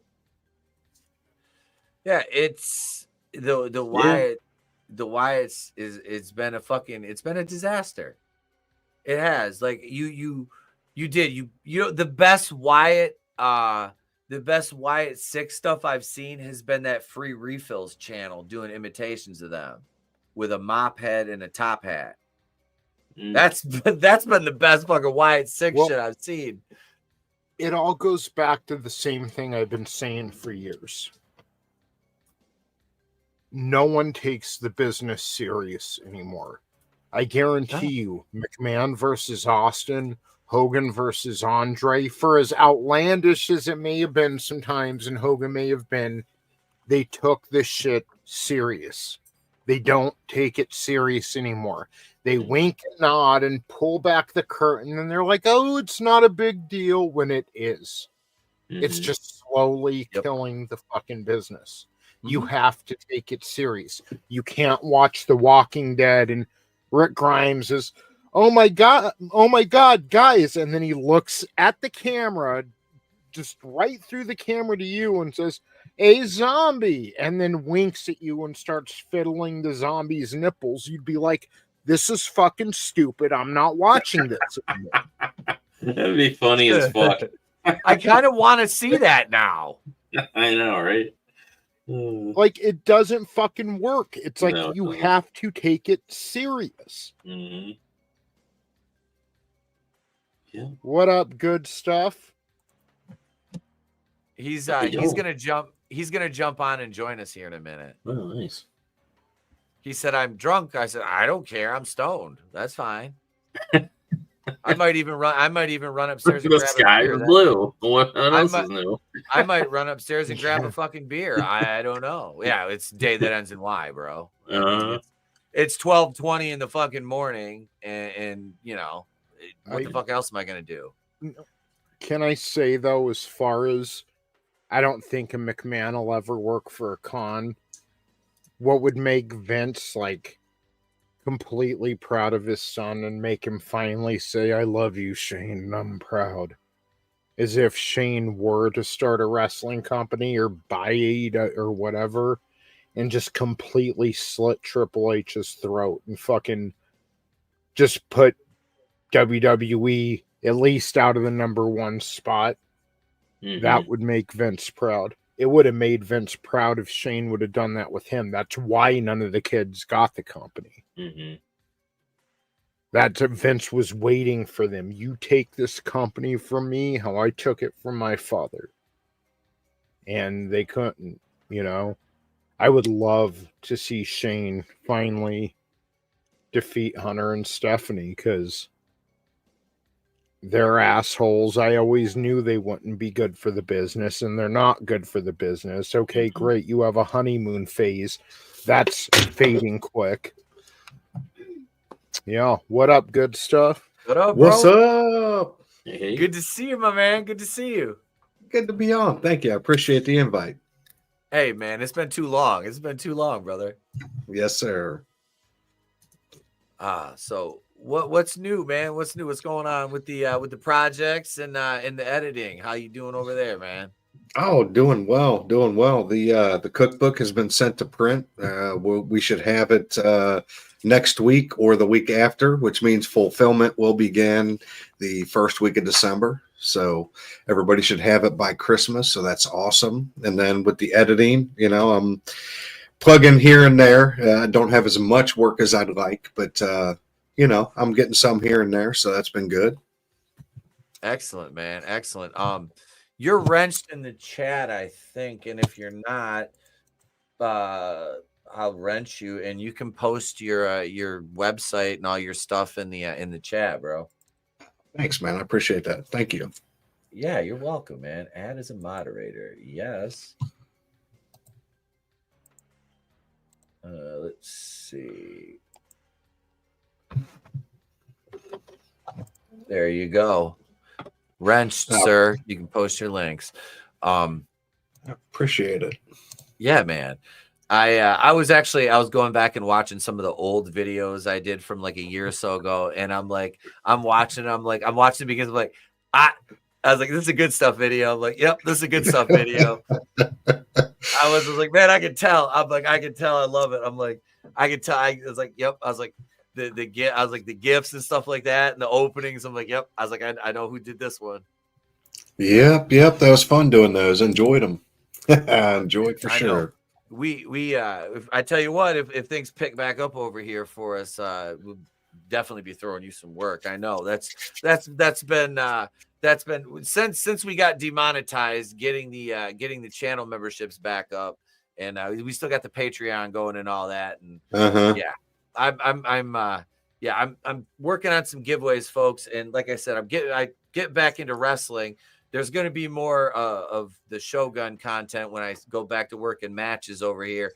And who knows, your boy might even have a videographer, and we might live stream a match. We'll put a poll in the chat, and you guys tell me what moves you want me to do to the opponent, and we'll do it in real time. I've been tossing some shit like that around, just some fun little things. Talk about the suspension of disbelief, Tony. How about me interacting with a live stream chat during a match? Is that harmful to business? God, that's why I'm so hesitant. That's why I'm so hesitant, because like it was pitched to me like, hey, why don't you do like an indie Logan Paul thing? You could do it. I'm like, I could, but I'm like at the backside of my mind, I'm like, should I? It's like, just because you could do something, should you? It sounds fun, but at the same time, it's like, obviously whoever I'm working with would go over, would go along with it. It'd be fun, but it'd be a fucking easy match for him too. There'd be a lot of rest holds waiting for fucking responses in the chat and shit. But I wanted to bring this up because I heard it. I was on World Class this past week, but the week before, and we were talking about they announced a new Star Wars trilogy. Oh jeez. Oh shit. Yeah. We just put it out of its misery. What's that? Can we just put it out of its misery already? Yeah. I mean, they're announced. Let me look at. I can't remember the guy's name. Who was it? Let me see. Announced. It was Simon Kinberg. Simon Kinberg is developing a trilogy of Star Wars movies. Now, this is in addition to the Rey trilogy that they're working on, in that Boba Fett movie that they're or not Boba Fett, the Mandalorian and Grogu movie. I'm just like, what other shit did he do? Simon Kinberg. He was with did the X-Men early stuff, I believe. Didn't he do? You're being serious. I thought you were fucking around. No. He did Dark Phoenix and X-Men Apocalypse. Oh my god. They did Days of Future Past and Days of Future Past was okay, but Dark Phoenix and Apocalypse are fucking. He did Last Stand. Bad. He did First Class. He did Fan Force Stick. New Mutants. Oh, we're fucked. Oh, Jesus Christ. Okay. Yeah. So I forgot about New Mutants. I went to see that in the theater. I liked that movie. I wish they would have kept the cut where it was more horror. They took it all out. I know. Yeah. I was expecting, because the one chick was a werewolf. I was expecting more, and you got nothing. It's like, I was like, what the fuck? But yeah, you got, I worked on Fan 4 Stick. That's not something you want to put on your resume. Nope. Like, the guy that directed that was so high on yayo during that fucking film. Like, they had to rein him in. Like, they had to bring somebody in to babysit it. What the fuck was his name? Josh Trank. Yeah, that guy was, oh my God, that movie was a fucking nightmare. Michael B. Jordan was the fucking Human Torch in that. What's his name? the thing. I can't remember the bitch who played the thing or the dude who played the thing in that, but Teller, whatever.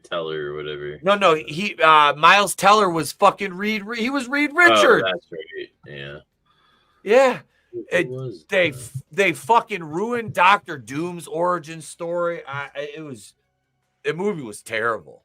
I had what's that? Go ahead, bro. Was that the one with Michael Chivlis? Am I thinking of something different? No. Chickless was in the 04 and 07. Okay.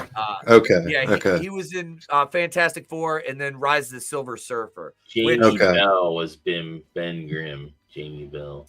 The hell else is he in? Yeah, and then he was the guy in Jumper, the sidekick in Jumper. Is that was the one with Samuel Jackson? Was it? Yeah, and Hayden Christensen. Yeah. Wasn't that a Ryan Johnson movie? I want to say that was a Ryan Johnson movie. It was like Jumper or Leap or some shit like that. It was like Ryan Johnson. No, and Doug Liman was the director for it. Oh. Now I don't want to look up. I thought that was good. I didn't hate it when I saw it because I only saw it once. I just wish we got a sequel to it.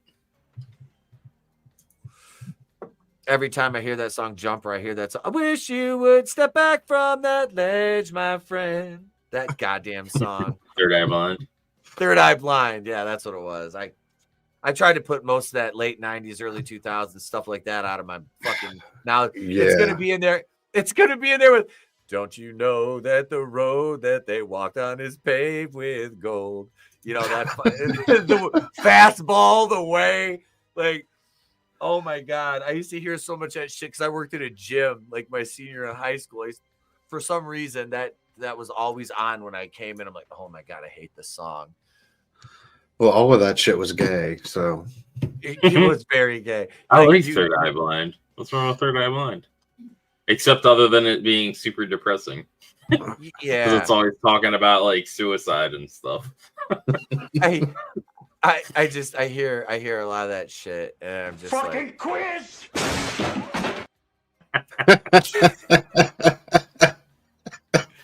The fucking Polly Walnuts is never gonna get old. That one's never gonna fucking get old. No, that's good stuff. That is good stuff. I didn't hear anything else about this trilogy, but like I said, you've got that. They got the Ray trilogy. I said so. The Simon Kinberg thing is never going to happen.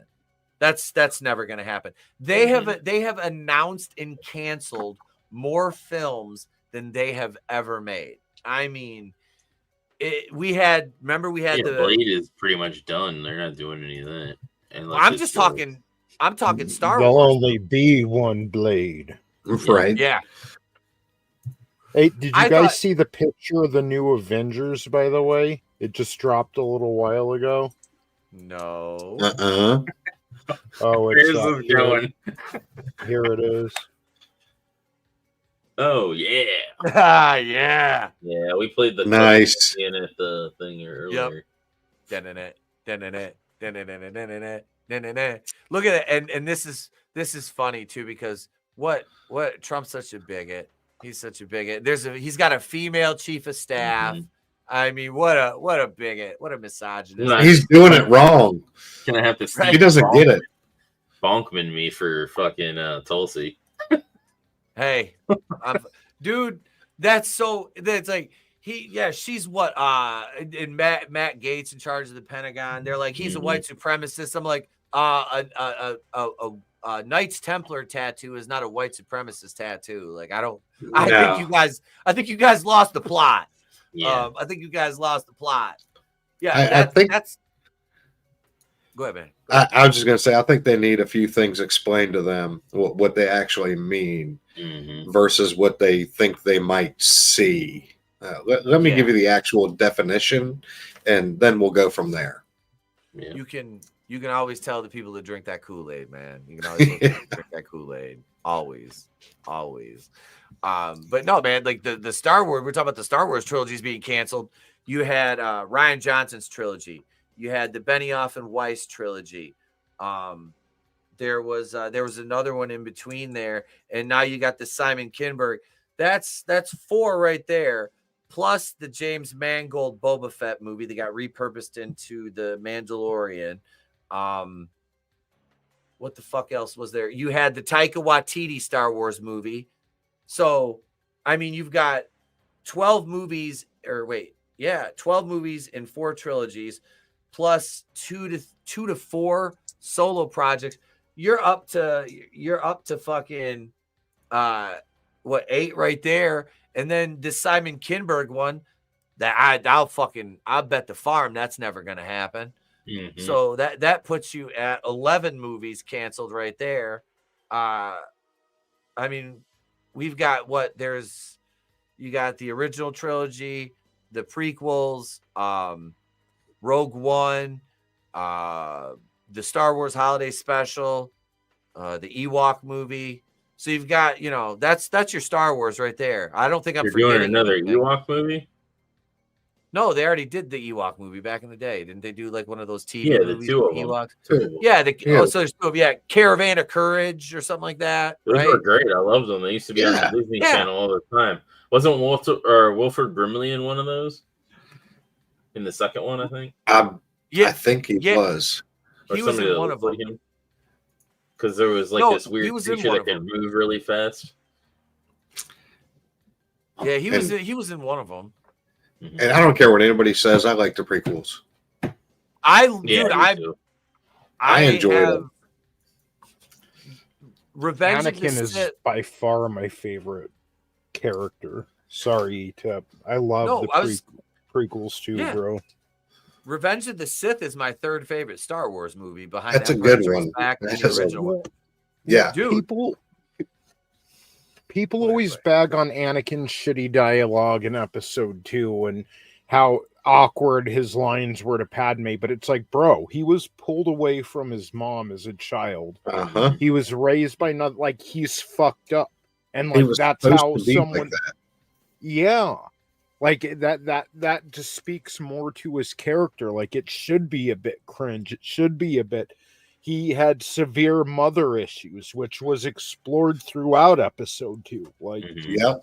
Which leads into the Clone Wars animated series, which explains a lot of why the way he was. yeah, I loved the prequels, dude. Like they truly they brought something new to the table for Star Wars without just, hey, this worked 20 years ago, let's do it again. Like Right. Mhm. it brought something new. And the world building, like everything that came out of the prequels, like you mentioned the Clone Wars cartoons and just all the new different planets and vehicles and just everything. It was Yeah. beautiful. For somebody like me who didn't read the books or the comics back in the day, the 80s Marvel comics, which I got some later, but back then I didn't read them. So for me, watching the prequels and then including the animated Clone Wars series and movie, and then it really helped create what Star Wars actually was. It explained a lot for me. It helped out a lot. That's the thing I really enjoyed about the prequels was the a lot of it was the world building that they put into it, the new planets, Geonosis and Coruscant. You get to see a lot more at Coruscant. There's so many other ones. Utapau. Utapau is really cool. That's like the multi-level ones with the guy with like they got the really fucking sharp teeth. Big fucking heads. But there's a ton of planets they visit. What's Camino? That's where Obi-Wan. I'm sorry, that's where Obi-Wan fought Grievous, right? Was Utapau. Yes. Yeah. Yes. And that's one of the best fucking fight scenes. I love General. That's a Grievous great character. scene. Yeah, that is fantastic. And this is what killed me about the Obi-Wan show was we were supposed to get a movie, right? And then they're like, oh, we're just going to do a show. And I was excited. I'm like, man, because I love Ewan McGregor as Obi-Wan. No disrespect to Sir Alec Guinness's performance in, because without him crawling, Ewan McGregor wouldn't have been able to walk in that role. Right. But Ewan was fantastic. He was fucking fantastic. And I was so excited. And then they ruined the character in the show. And it's like, oh, it's about fucking, what's it? Moses Ingram's character, the Inquisitor chick. Yeah. Which they ruined that. Like, and then, Moses Ingram's getting attacked because she's black. No, the character is stupid. Like, the fucking concept is supposed to be an Obi-Wan show, and you got Leia sitting on his shoulders trying to get through an Imperial fucking security point. He doesn't know he can walk around a bar that goes over the road. Like, come on. Like, you got Leia at like 10 years old outrunning grown-ass. Yeah. It was agreed. Ridiculous. Like, I watched 2 or 3 episodes. I got to the first part with him and Vader. Like, because I wanted to see. I was like, want to see it. Well, who doesn't want to see that? Right? Like, I wanted to see it. And it was dog shit.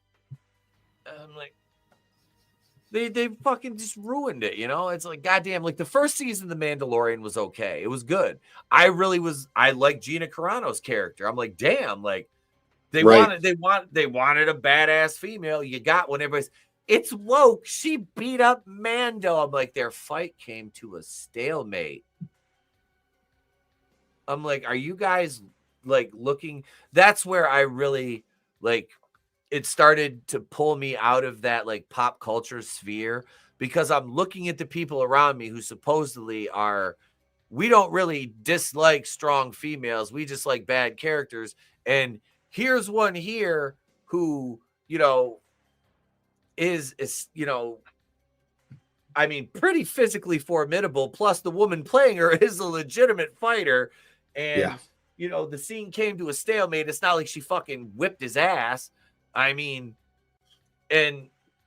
People on supposedly our side of the culture war were fucking shrieking like idiots. And I'm like, are you guys not paying attention? And like a year later, they were hashtagging I stand with Gina Carano. Yes. Oh, yeah. Yeah, and then watching everything. Yep. Still watching and complaining, but not offering solutions. And then whether or not she gave them permission or not is irrelevant. Like, because it's like, I still, out of respect for her, wouldn't watch the shit. Like, yeah. Whether you want to watch it or not, or you enjoy watching it, it's like, stand by your principles. I loved her in the first Deadpool. Like, that was my favorite line in the movie. Was like, are you here for the turn down service or whatever? And she's like, shut the fuck up.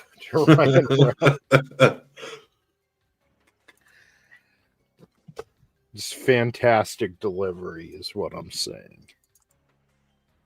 I got distracted. I was watching Mackenzie Dern choke this chick out at UFC. It was kind of hot. She had her in a rear naked choke and a body scissor.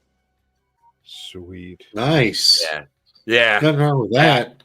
No, Mackenzie Dern's hot as fuck too. Like, she's sexy. Like, there's a lot of, speaking of UFC, like Gina Carano was a badass fighter in UFC until she ran into Chris Cyborg. But to be fair, Cyborg was juiced out of her gourd. Plus, she's actually a good fighter. That shit helps with recovery. But Gina, man, she had some good fights. She did. She's from Vegas originally, right, Tony? Yep.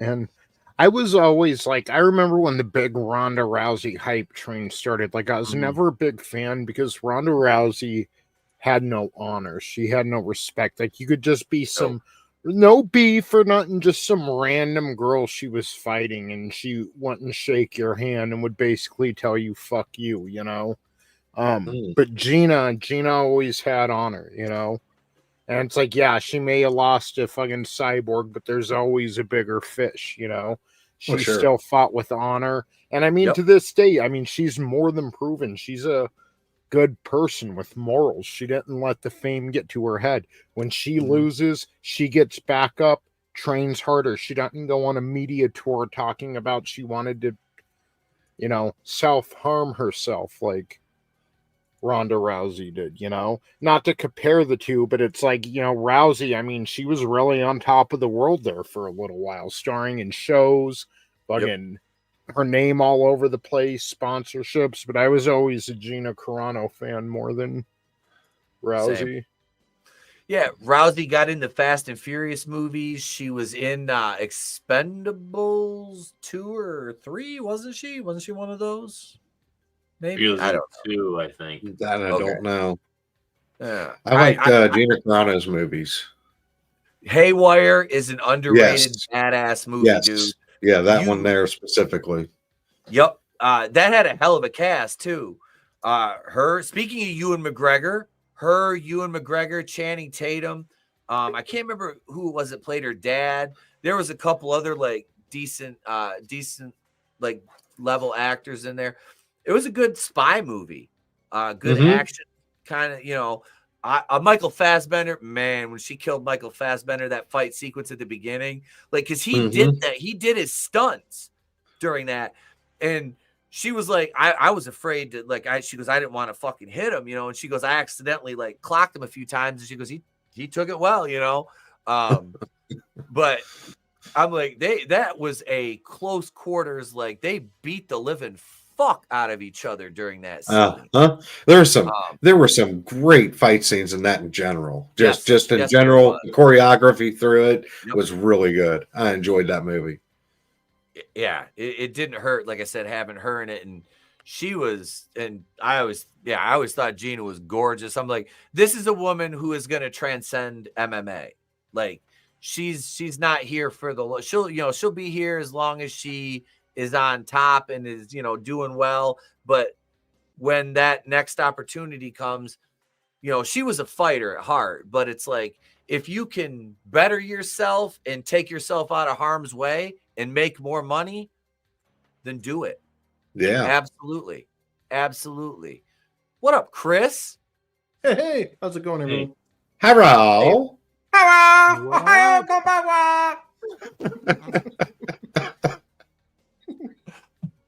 Oh, Brutal. What up, Brutal? What's up? I was in the neighborhood, still awake. Figure I'd come see what's going on. If you guys are still doing stuff. Oh yeah. Yeah, man. I gotta something play. about people getting beaten up. That's right. We were talking about that boxing match last night. I gotta play. I gotta play Brutal in. Hang on a second. Oh wait, wrong music. Close enough. Close enough. What the fuck? What? I'll take it. Brutal gets the Haji music tonight. That's a warm welcome. Yeah. Brutal gets the Haji music. It's warm in my pants right now. Yeah, I didn't even get to watch that fight last night. The fucking Netflix, man. Oh, that shit was ridiculous. I saw your post. Yeah. The memes for that, dude, that's what I love right now.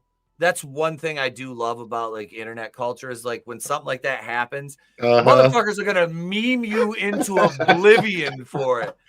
And what about my GTA one? Yeah. Oh shit! Here we go again.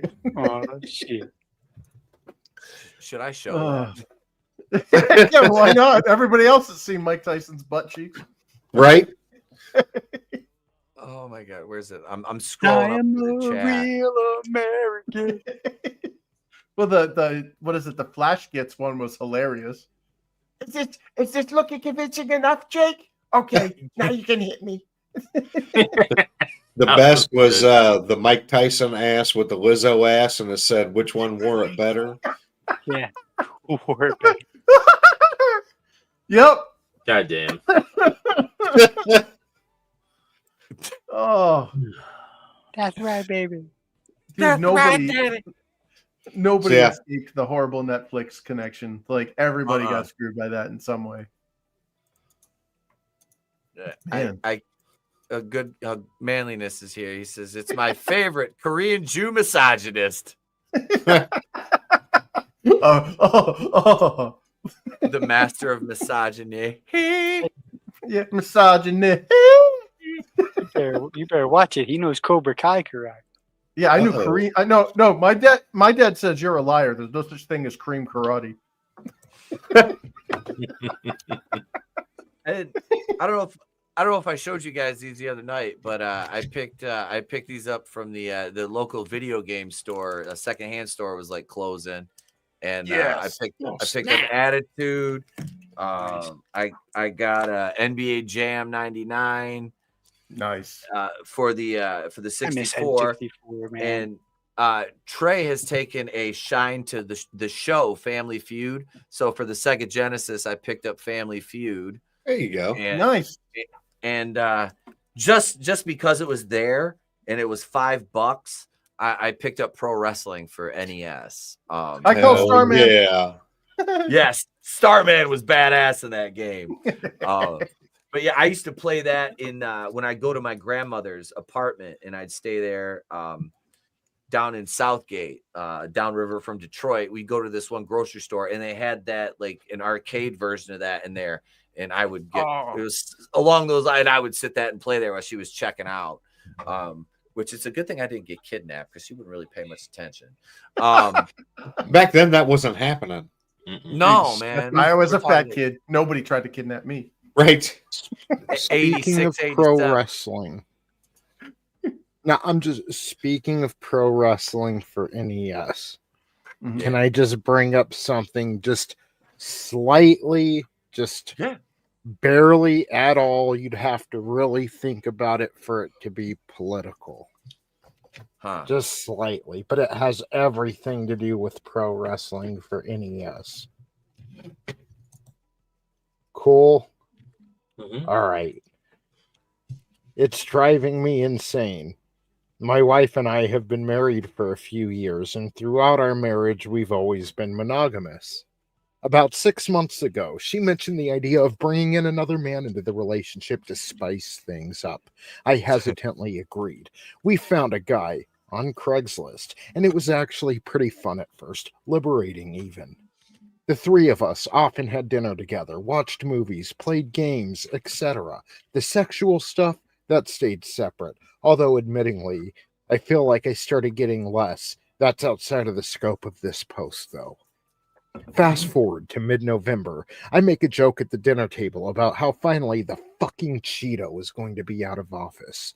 The new boyfriend, who's always been nice to me, told me to shut the fuck up, you fucking liberal pussy. I was taken aback by his sudden anger.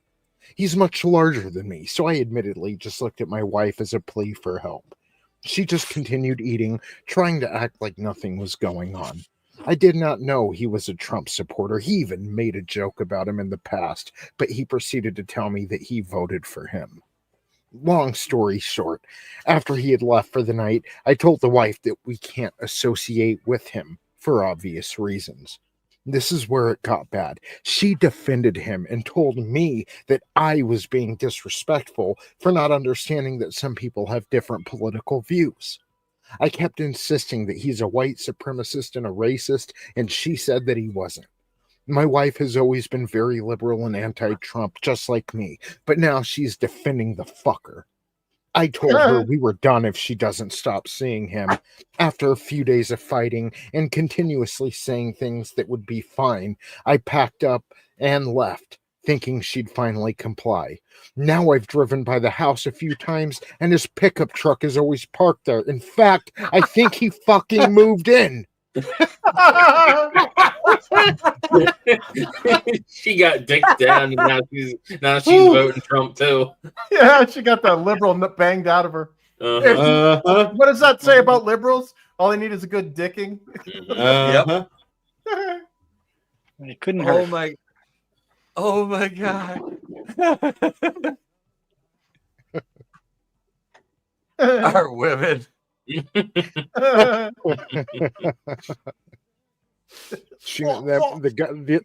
guy Trump supporter must have been Larry Elder. Yeah, that's Larry Elder freaking skull. Yeah. Oh my god. So yeah, wrestling for NES. I miss NES, man. That was the N64. Yeah, Yeah. dude. I was What's sad up, that store was sketchbook? closing. Good to see you, my sketchbook. Good to see What you, up? brother. What am What's up? Oh shit, man. That wait. Let me lower the volume. On McDonald's drive-through. I'll take and tell them I want I don't want no milkshake from that fucking I don't want nothing. Never mind. I'm good. Yeah. I'm good. I? I'm good. I made Get your chili. lights in the office. I made chili tonight. I'm gonna make sliders tomorrow. Oh, nice. Made a big ass crock pot of chili. I got a question for you guys because I've heard this is like putting beans in chili is like not acceptable. Yeah. What? Certain Yeah, regions. When you get the cookbook, there's beans, 2 different kinds of beans in the chili that's in the recipe there. Yeah. Yeah.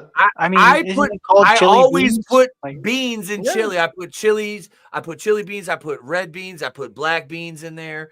Refried. Yeah, I do chili beans and black beans. Yeah. That's Yeah. right. Diversity and inclusion of beans. Uh-huh. Yeah, I don't discriminate against my red and my black beans.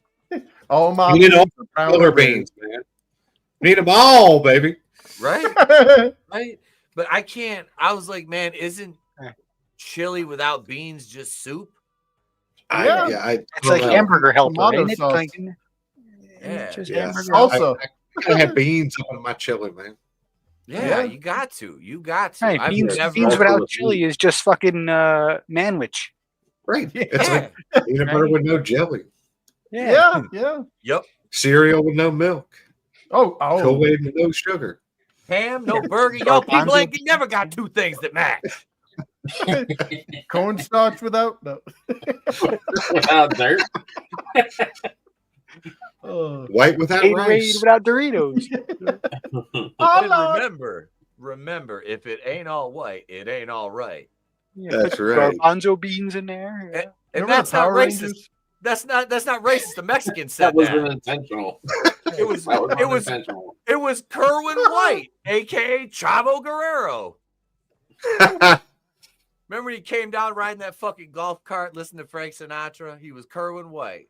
Oh my god, he dyed his hair blonde. Speaking of Power Rangers, hang on a second.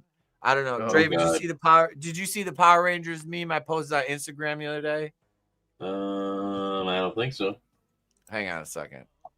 It was all fine and dandy until Jason David Frank had to become a certain colored Power Ranger. The White Ranger? Mhm. Yeah, but they. Yep. Yeah, the well, there's the Black Power Ranger, the Green Power Ranger, the Red Power Ranger, and right the here. Oh. What's it say? damn. It said this could be us, but you playing. Shit, sorry, wrong number. Wait, let's talk. Mm, damn. At first you had my interest, but now you have my attention. It's Kimberly got to be was the Pink freaking amazing. Ranger. It's got to be the Pink Ranger from Ninja Steel because she was stacked.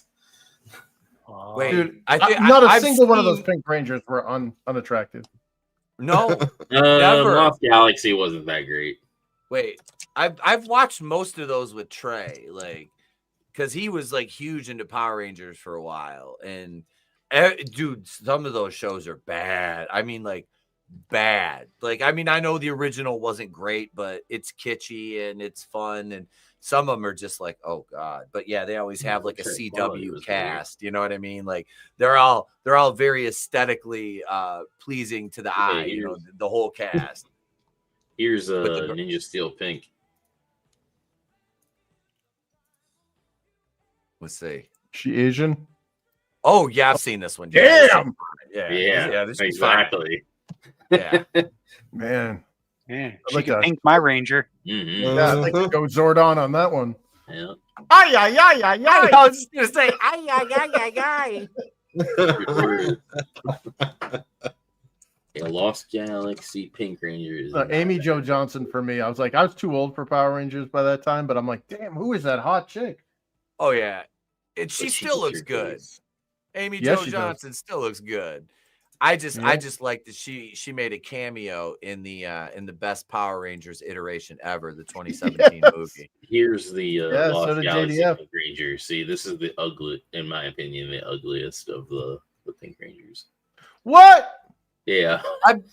What? That's she ends up dying. The Psycho Ranger. Oh well, she that's gets a killed. good. That's She good ends to up know. dying, and then Oh, thank God. what's her Yeah. name? The sister of Astronema, or not Astronema, Andros. Wait, His sister becomes the new Pink Ranger from. wait. What does the new one look like? Because that one looks like a librarian. Wait.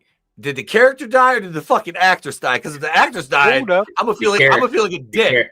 The character. Oh, I'm gonna laugh the even character harder. died. I don't think the Okay, all right. actress died, but the character. Okay. died. It's like, hold All up. right, Oh, wait a okay. minute. I'm like, yeah, hold up. Instead of- Wait a minute. Something ain't right. Like, back the truck up. Just beep, beep. Let me clarify before I start laughing here. Like, Right. the character died. Okay. I want to confirm why I'm going to hell right now. So you killed off the feminist ranger. We I'm brought in stepping a away. yeah, No point in steering now. yeah. You know, this is we're already going to hell. Fuck it. You know, at this point. That's all right. I got a good room waiting for me there. In my Yeah. dad's hotel casino, Snowball's Chance. He's already got the casino set up. That's right. He's there at the table, waiting for me. Oh Yes. There you go. No, Lizzo's actually putting in the time. The woman's losing weight. Good for her. Like she's not the hippopotamus spreading anymore. Oh God. I still Oh. hang on a second. I gotta It's go. like I gotta Rikishi go. there. I gotta go way back to the old Holy Shit News brand. I don't know if it's still on here. This is who became the replacement. Ah, damn If it. she's I got don't Down have it. syndrome, we're done. That's not true. Oh, hey now. No, it's Andros. She used to be a villain in the previous season. You know, Andros means man, right? Yeah, that's his name, Andros. Oh, I thought this Man. chick. The Red Rain. The Red Rain. No, It's a no, tarp. It's her name's It's a man, baby. Corone or whatever. She's Oh. very mannish. XXY. Ding ding ding I- ding ding ding. Yeah. Ding, ding, ding. I just went Seinfeld. She had man hands. The hands of a man. She do got some big hands, like them, some baseball mitt looking hands, man. Like Gotta look at the ankles. Yeah. Yeah, Is there an Adam's apple there? yeah. There's no such thing as a madam's apple either. Doesn't No. look Druish. Yeah, her name was Astronema in the previous season, and she was a villain. Oh. Here in honor of Lizzo. I do my hair toss, check my nails. Baby, how you feeling? At least she got work. Yeah.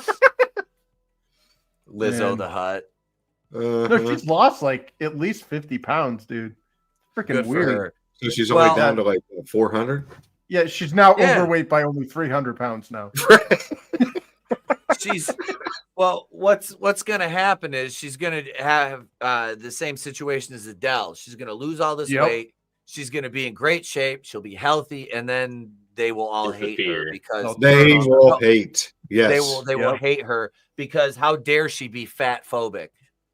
Well, it's that, Uh, and, you know, the envy of women. Like they all sabotage their girlfriends. They're Mhm. like, "Oh, you look fine, honey." It's like that bitch look ugly in that, you know. And then Yep. as soon as she does like take care of herself and start looking better than them, they all fucking turn on her. right? I mean, why get healthy? Yeah, Ridiculous. yeah. How dare you want to live longer? How That's how sick. dare you? Sick. Yep. Must be far right. Yeah, it's a white supremacist Lizzo. Jesus criminy. I knew it was going to happen. That's her Yeah. is Astronema from space. She always She wears looks like- different. She'd always wear different like hairstyle, like colored hair and fucking. It looks weird like outfits. Barbie and the Rockers Yeah, she'd always wear crazy outfits. with a knockoff gem. Yeah. Yeah, I was gonna say, was she from the holograms? There's Yeah. one where she has like pink Showtime hair. synergy. Female version of she's Kiss. blue, some other ones. Yeah. Oh yeah, it's called Blow. Like Wait, was that Peter Chris? I think so. not even Without Peter the Chris wants makeup. to be- Yeah, I was made for loving you. you remember baby. that when they first came out that Loving album you. and they were like, dude, like it was like a big to do when Kiss didn't like. I don't know how you got because like in New England, like Kiss was like a big deal. It's weird, but like They had that album they came out with without their makeup on. They're all Uh-huh. doing the talk show. And they're like, "Oh my god, they're ugly." It's So like put the makeup Paul back on. Yeah. Yeah, the same thing. Same thing could be said for about 90% of the juggalettes. So Right. Yep. Oh, Yeah. Yeah. or at least a I good was- 75. I'll give it 75. We'll call it. I was gonna say when I went through my juggalo phase, I never fucked with a juggalette because I was just like, oh, yeah. Tell you, get that makeup out of your sheets is a pain in the ass. I was like, I still have standards. Yeah. Here's- I mean, the tears make the makeup run too. Here's the Lost Galaxy Pink Ranger out of the Tears of a clown. outfit and stuff. That's what she looks like without the Oh, glasses see, on. Oh, that's the librarian or the feminist one? yeah. Yeah, she looks really good there. Like, Yeah, Jesus, boy did She they was roast nerdy. Tico the show. shit out of her. Yep. Yeah, she did. That's Peter Chris without all the stuff on. No. This is the Lost Galaxy Pink Star Ranger, Warrior or before Star she- Child. I think. Yeah. It's fucking No, Peter Chris was the cat. yeah, the kitty cat whiskers, right?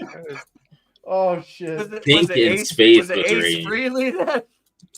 Yeah, Ace Ranger. was the Star Child, right? Yeah, I think think so. Yeah, he had the star. Yeah. Yep. Man. Oh, Yeah, what but did, it's so what funny. did they, Like, fucking, they did that in Family Guy with what was his name? What was Gene Simmons' real name? Hyam Lesh. yeah, Hyam Witz. Yeah, Hyam. Bruce and all the- Willis. Yeah, Yeah. all the way. His When the goes tongue in- comes down and she's like, Yeah. "Oh, I didn't know you were here." Oh, This Hyam. is the Pink Space Ranger. Oh, Asian. That's the Yeah, criteria she's for. Asian. Yep. Uh-huh. Casey Oh, Kasem. right. Yeah, boy.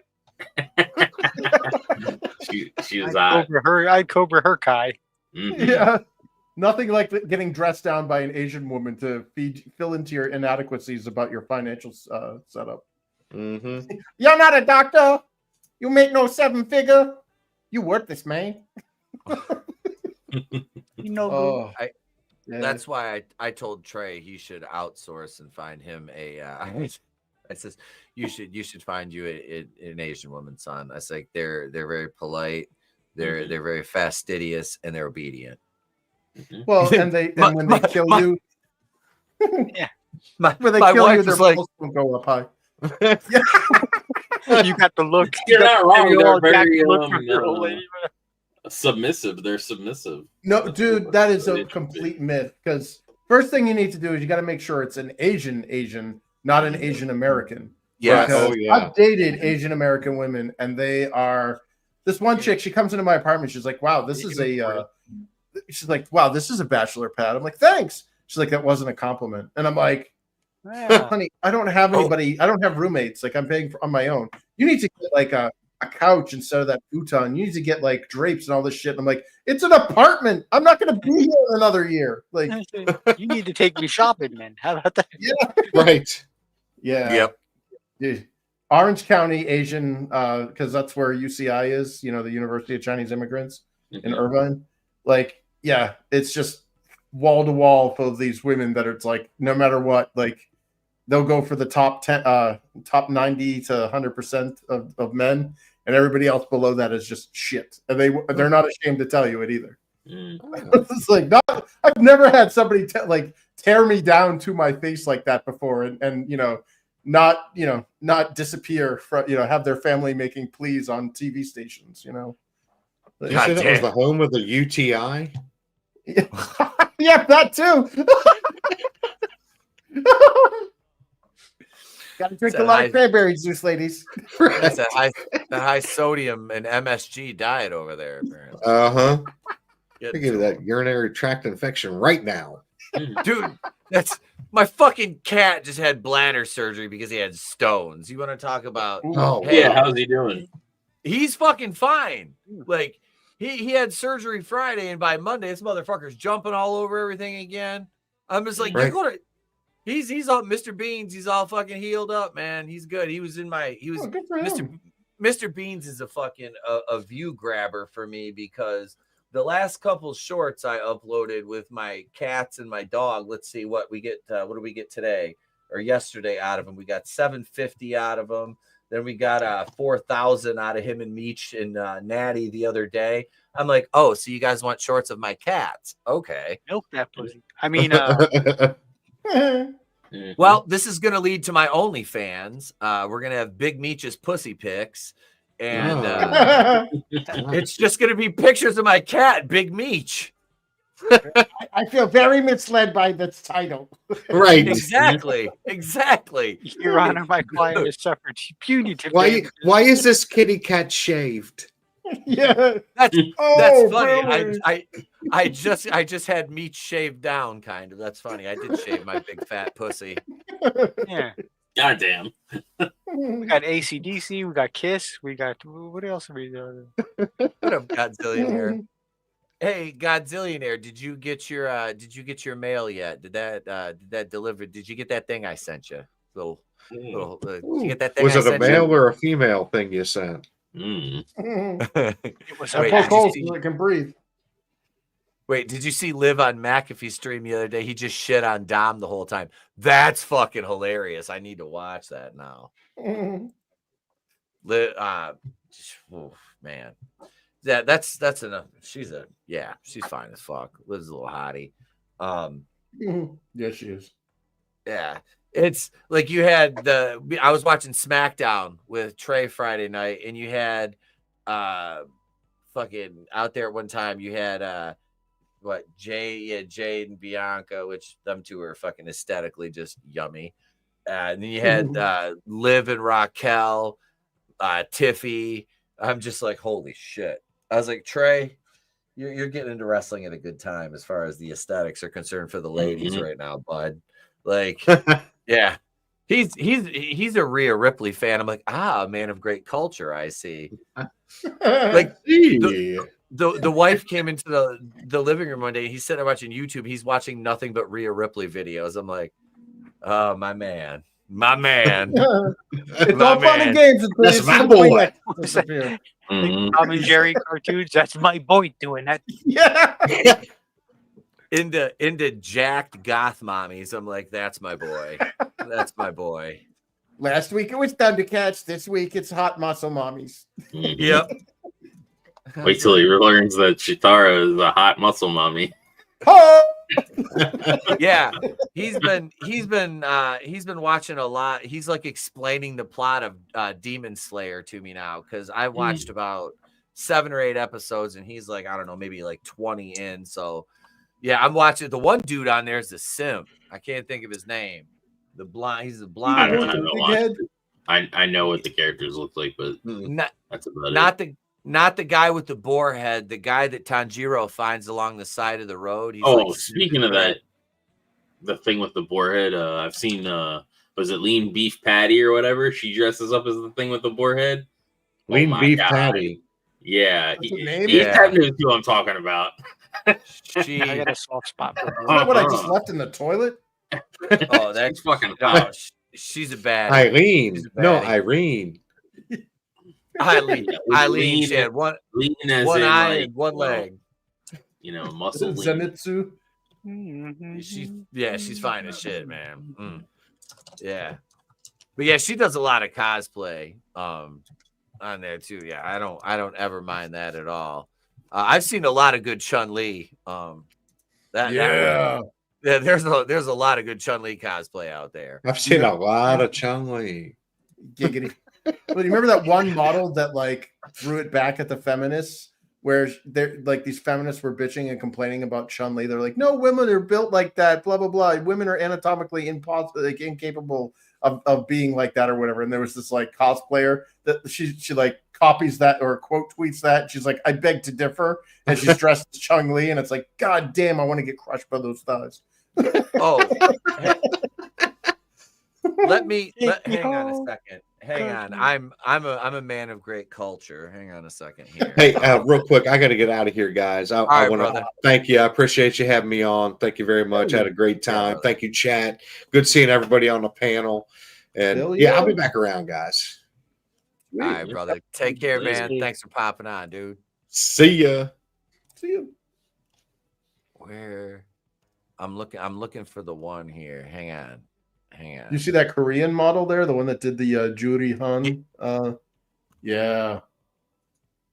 Yeah. I'm looking here. Hang on. Let's see. What the fuck? The one chick's name is Lexa Stahl that did it. She's a bodybuilder. She's a white chick, man. She's got the thighs for it. I'll tell you that much. God damn. Yep. Mm-hmm. Yeah. Yeah. So you guys watched Death Wish tonight. I watched the 2010 Alice in Wonderland movie with Johnny Depp and there's a whole bunch of motherfuckers in that doing voice work. Alan Rickman played what's the caterpillar's name? I can't think of his name. Tom Petty? No, that was the Mad Hatter. Yeah. Fuck. But anyway, Alan Rickman was it was I'd never seen it before. I thought it was pretty good. Yeah, it was good. Here's a that's the one what's her face some lean beef patty in the fucking outfit. Yep. Her name is Lean Beef Patty. That's her screen name. Yep. Yeah, I'll take it. She'll do, and she could leave that mask on for all I care. I wouldn't even. Yeah. I like wild boar. Yeah, I don't mind. Yeah, there she is without the mask. She looks like Bitch, Uber to my dick. Uber. She is not my main chick, but she still gonna get hit. Yeah. She reminds me of what's that retarded girl we're always talking about that's on with Hack the Movies. Mint Salad. She's like a fit non-autistic mint salad. The autism is out. Jury is still out on that. The muscle mommy can still have autism. Either way, I don't disagree. But they came across my feed because I subscribed to her channel a long time ago, and when I saw her on Tony's, I subscribed to her and shit. I'm like, she's kind of cute, and her reviews were kind of humorous until I figured out I'm like, there's something off here. Like, and then Chris, you brought it up, and I'm like, okay.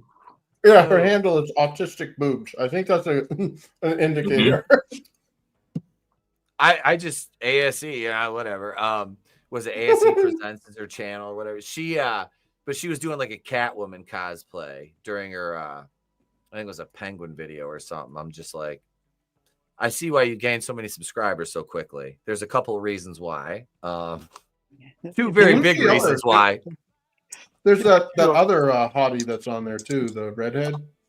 Oh, Crystal. Yeah.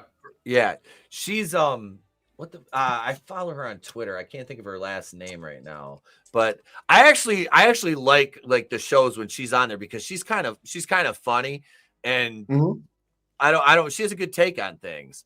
Why I like watching Tony's long form reviews.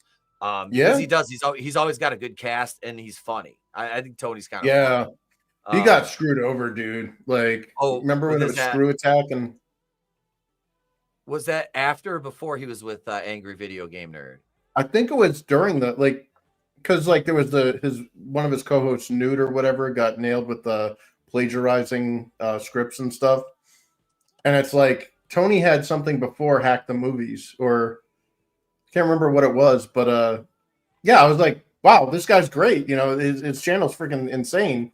And then all of a sudden, out of nowhere, YouTube just stopped recommending. And I'm like, I subscribed to his channel. What the hell happened? And then apparently he was off of like whatever the AVGN Screw Attack thing was. So I had to like re-find him. And I didn't even know for like months and months that I was unsubscribed. I'm just like, did he just stop making videos? Yeah. So they robbed him of all of his subscribers. This chick's good too. She does the thing as well. Yeah. I'm in favor of this gender swap. They're all pigs to me. Harold, feed him. If somebody said Harold, feed him to the pigs, and they were going to throw me to the boars, I'd take this one. That's fine. She You can does throw me Dora too. Swiping, I no think- swiping, or Wait, what's this chick? What's her name? Lorena Parkour is what her thing, but it's Lorena Abreu or whatever. All right, I'm gonna have to see. I think I might Zelda? follow her. As soon as you mentioned Dora, I'm like, yeah, I think I've seen. And she does. Fit She's Dora. done Wednesday as well. yeah, So some here's her Velma in there. Wednesday. That was alright. yeah. When did Velma become hotter than Daphne? Wednesday. Right. Since the internet existed, that's when. Well, no, it was once Linda Cardellini did the role, and they had that bikini scene that they cut out from the Yeah. film. Look at that. Swiper. Swiper, no swipey. Swiper, no Mhm. swiping. Whew. Linda Cardellini was in Boy Meets World. Yeah, she was. Oh shit! Holy Yeah, sh- she's a parkour. Corey fucked her behind Topanga's back. At the same time. Sorry. Because they tried to kill him. A bunch of Corey's exes tried to kill him in the one season. Oh shit! God damn, that show took a dark turn. Hmm. Yeah, Mr. Feeney turned into a car, and then David Hasselhoff drove him around. Well, they like kidnapped him and they were like gonna do shit to him. Weird. Turbo Pursuit Kit. Kid, I don't think we should murder my students. Padow. Hawkeye's hoe. Yeah, that's the one when they went Yep. skiing, right? Yeah. I first I saw her back then, but I didn't realize it. But fucking Grandma's Boy is when I first like Linda Cardellini. Freaks Got on and my Geeks. Yeah. Yep. Freaks and Geeks as well. Yeah, oh yeah. See, I didn't I never see watched Freaks Freaks and and Geeks. I I never did watched a it. little So bit. weird seeing James Franco and Seth Rogen as like teenagers. Mhm. Wasn't Peter Back before Segal in Seth that Rogen show was. too? Yes. Who? Peter Siegel? Is it Siegel? Yep, yeah, Jason- yeah. Jason He's the lead. Yeah, Jason Segel. He's the one that did the. Jason Segel. Was it the Count Dracula Mhm. opera? Yeah. Dude, I want to see a whole movie of that. Yeah. Whoa! That What shit was what fucking movie? great. What movie did he do that in? What fucking movie? Forgetting Sarah Marshall. Yep. See, that's one I haven't seen. That did it? Was it Mila Kunis was in that with him? Yep. Mhm. Yeah, Okay, she was and the what's- rebound Mila girl. Kunis, Kristen And Bell, you see and Kristen Bell. Russell Brand are in it is in it too. Yep. Yeah, and Russell Brand's in the sequel. Take him to the Greek. That's a sequel. I- That Yeah, is it? I didn't I think don't. it was a sequel. yeah. It's the same character from Forgetting Sarah Marshall, Huh. and it's a like a. It doesn't follow Jason Segel's character. It follows Russell Brand's character after that event, and it's the Never Yeah, realized it- it was and like it's a got- sequel. yeah Jonah Hill in it. It's Hmm. like a. It's not a true sequel in the sense, but it has the Yeah. same character, and it followed like it. It's one of those movies you can watch back to back, and they make sense. Mhm. Everybody's favorite Jew, Jonah Yeah, Hill. Diddy's in that movie too. Yeah, I was gonna What? say canceled. Diddy's in that and movie, get him to the too. Greek. Mhm. Oh, he's the great top death guy.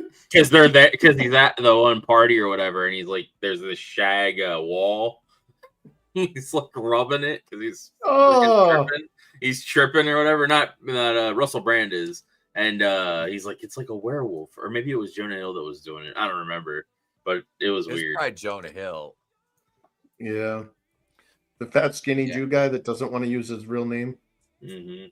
Remember, like somebody confronted him. They're like, "Yeah, your real last name is like Feldstein or whatever. What's up with that?" He's like, "Don't go there." And I was like, "Whoa, okay." Is he trying to hide the fact that he's Jewish? Yeah, 'Cause not It's working. surprise. Just looking at you, everybody knows you're a Jew. You have a Jew fro. White people can't Yeah. get that, buddy. Doesn't happen. Doesn't happen, Jonah. Yeah. Jesus Christ. Oh my God. Yeah, that's oof. Boy, we've Now we're covered the gonna watch that gamut movie. tonight. Get him to the Greek. I don't think I've seen that since it came out. Yeah, honestly, 2004. Oh my God, has it been that long? No, hold on. Let me. I gotta see because I was misfiring on a couple of movies earlier. Hold on. 2010. Yep. Wow. 14 years Still, ago. Almost 14 years ago. Well, that's like that Alice in Wonderland movie I've never seen that before, and that came out in 2010. Yeah, there's a sequel too. Yep. Which I'll check that out. I didn't really care for. I have to check it out. I didn't who's even. who's the chick? Anne Hathaway. Anne Hathaway was the White Queen in it. I don't know who played the Red Queen. The girl that played Alice was some Australian actress. Carter, the Red Queen was Helen.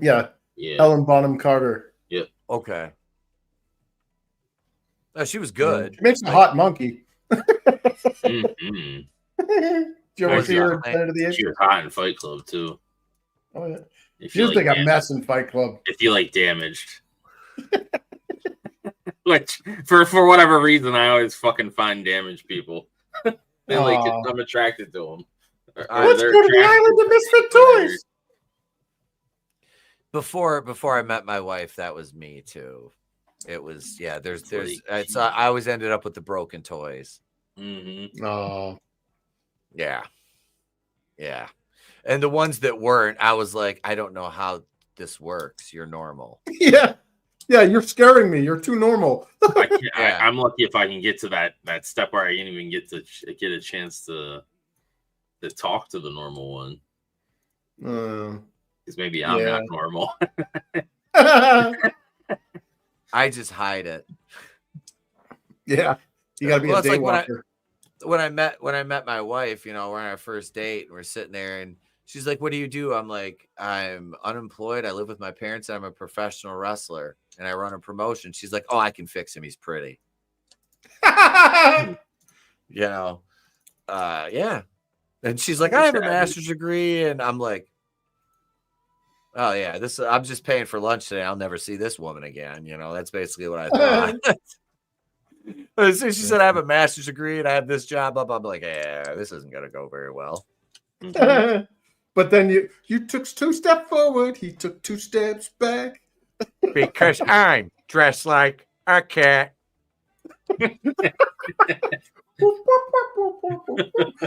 And no, it wasn't the butthole cut, you pervert. I actually liked the new Cats movie. Oh, Jellicle. Hang on a second. He couldn't even think. She's like... Now I like the Broadway too. Now I just wish damn! I wish this they is would. Why you can't get chicks because they think you're gay. I just wish they would have took some of the elements from both and combined them, but they didn't, which made the new movie suffer. I personally love Cats. I love the should have memory done the song. practical effects. You know of what's them being better? cats, like in the Broadway musical. When Leah Salonga sang in Myth Saigon, I thought she was absolutely an amazing vocalist. So why are these God women not finding me attractive? Memories all alone in the Wait. Are you talking, Chris? Say me. She went out on a date with Draven. She was like, "Oh, we're going to a movie. We're going to go. She's we're going to go watch an action movie." He's like, "No, we're going to see a musical." She's immediately quiz. It's like, hey, want to come over to my place? We can watch movies. I have a great Gladiator movie we could watch. The last girl I had over here, we watched Once Upon a Time in Hollywood, and we watched Alita Battle Angel. We watched Alita Battle Angel as well. So, oh shit! I only saw Alita. Yeah, I only saw Alita Battle Angel once in the theater, and it wasn't a bad movie or anything. I feel like I don't need to see it again. I wish they made a sequel because the movie was getting good and then it just ended. Yeah. I actually Yeah, would well, rather see that if it wasn't a black chick. Is the wasn't there gonna be a sequel and then Disney bought Fox? Mm-hmm. and they just put a kibosh in it, and it's a I shame thought because they were planning on doing one. There was talks of it recently. I thought. I really hope it's true. I heard rumblings, but yeah, the manga went on and on forever. Like she gets up to that floating city with all of the elites and stuff, and finds out that she's actually part of the elite soldiers up there. Yeah, Spoilers. the cliffhanger at the end of the first movie, man. I was excited for the second one. Plus, it had a man in it. What was old boy? Her kind of like Dr. Schultz. Yeah, Christoph Waltz. Christoph Waltz. Thank you. I'm seeing the robots people. No, Sorry. my bad. Yeah. No, I'm seeing people from like this year and like recently say maybe summer 2026. Hell yeah. The Elitist sequel. I'll watch it. Right? Like I've been waiting for 5 years for a sequel to that. Yeah. I mean, well, the anime is pretty good too. Honestly, I've never seen the anime. Yeah, I think the anime ends at the exact same point too. Maybe after Avatar and shit. John Jones won his match tonight. He won the main event and he did the Trump shuffle and then gave Trump a thumbs up. John, wait, is that John? Was it John Bones Jones? Yeah. Show it. He's the world heavyweight champ. All right. I thought he was retired. How old is he? You see that? Oh, sorry.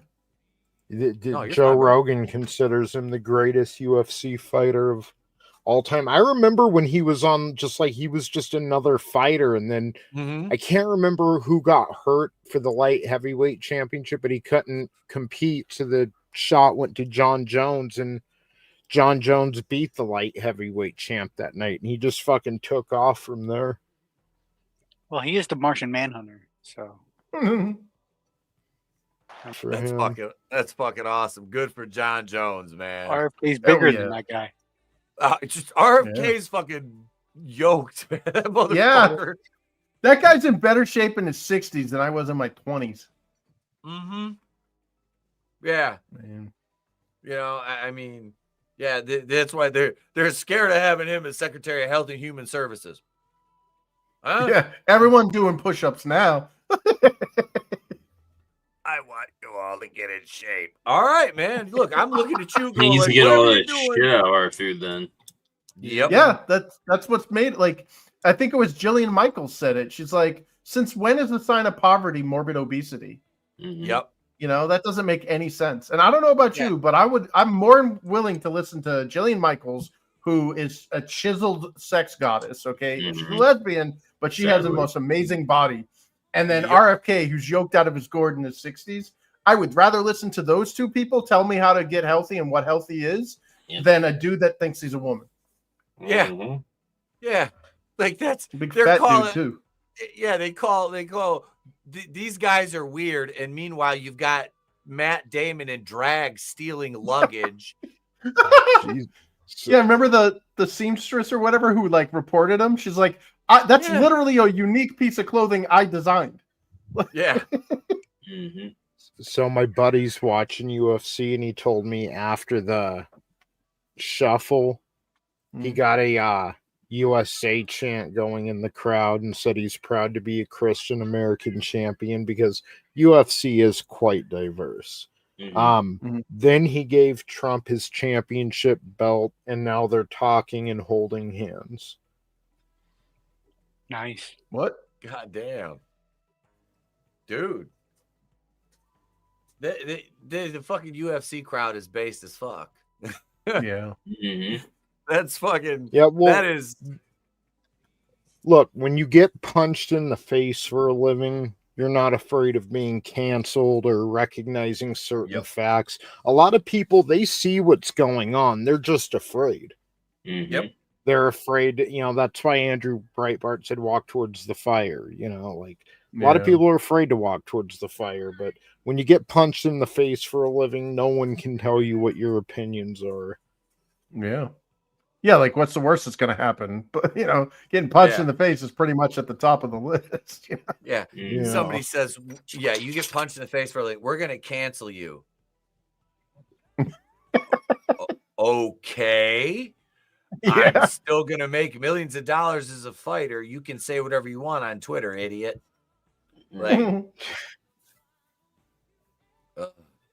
this is. I was listening to. You guys know who Patrick CC is? Mm-mm. Really, really big channel. He does like a lot of deep dive videos into like, scummy type people, like, like into their like what they like. He does. Hang on a second. Let me pull up his channel. He's a big channel. I think he might be a million subscriber channel. If not, it's high 100,000. I think it might be. Let's see. Right here. Hang on. Yeah, 2.5 million subscribers.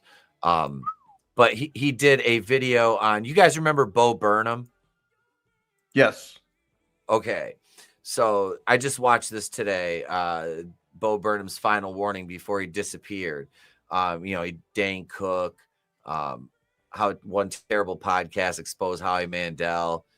He did one on Diddy. He did a great story on Danny Trejo's redemption. Jim Carrey, Bam Margera. I mean, the list goes on. He's done great videos. But the one on Bo Burnham, it was really, it's a great video. You kind of got to watch it. But it really talks about how prophetic he was in, his comedy was, he was a theater kid, and just how he burst onto the scene and he just disappeared because he knew how toxic and bad social media and all this was. And yeah, he just left because he got fed up with YouTube too, and he's like, they don't want, he goes, most of the content on there's garbage. It's, Hollywood stuff that's put on YouTube by official channels. It's not, content creators. Yeah, I missed the old Wild West of YouTube back in like 07. My first upload on YouTube was May 10th, 2006. Oh man. Yeah. That's like right when it was it like, when did YouTube start? 2005 or? I think it was late 05. Let me see. I have to look it up. When did YouTube launch? Let's see. 2005, YouTube, I think. December 15th, 2005. Wow. Yeah.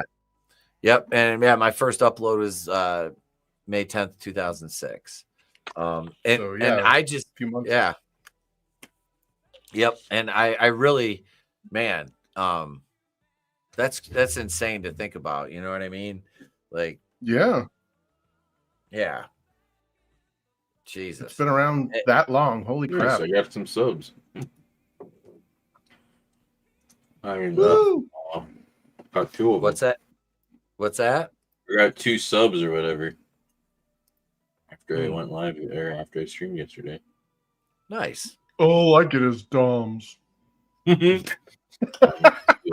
my first upload was Selfish top. I just that's what I hire. I mean,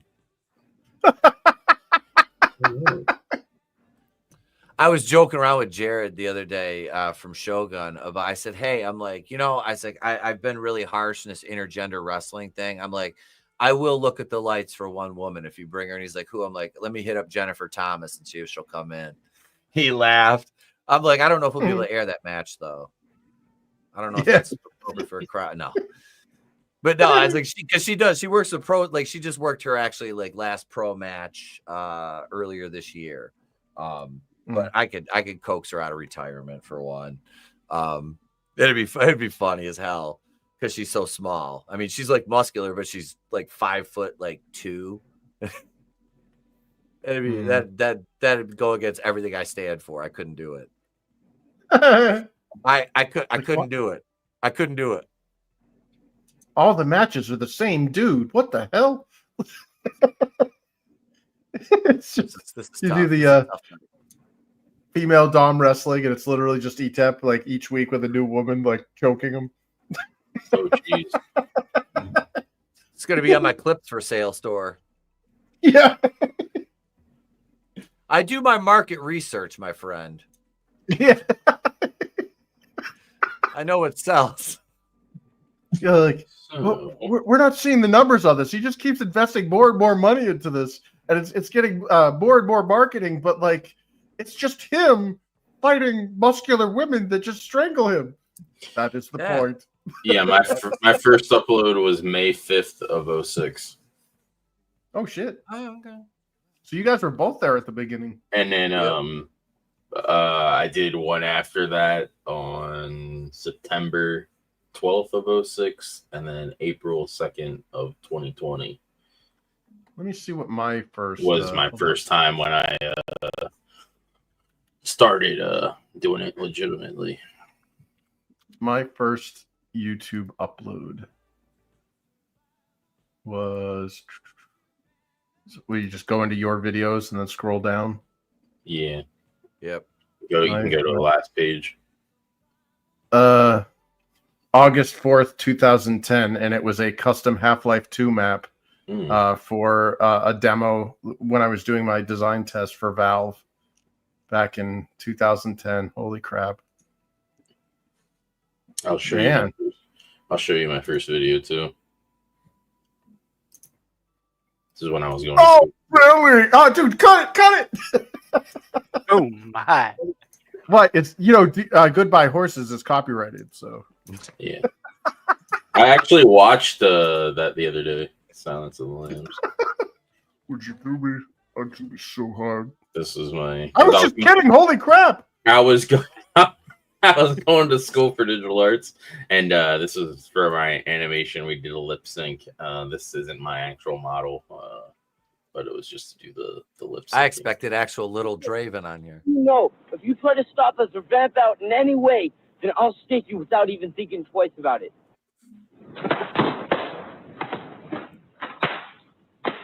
Death by stereo. But yeah, it's my first one, and then my second one is a fan made Boondock Saints trailer that has like 11,000 views. Yeah, I'm not showing any of mine. Oh, hey, dude, I got an old Defiance video on here that's set to private. Holy shit, I haven't seen this in, oh my god, over 11 years now, according to this. Holy shit. You guys want to see some an ad for a game that no longer exists, for a company that no longer exists? Yes. All right, let me see. Holy shit. All right. Played it a little bit.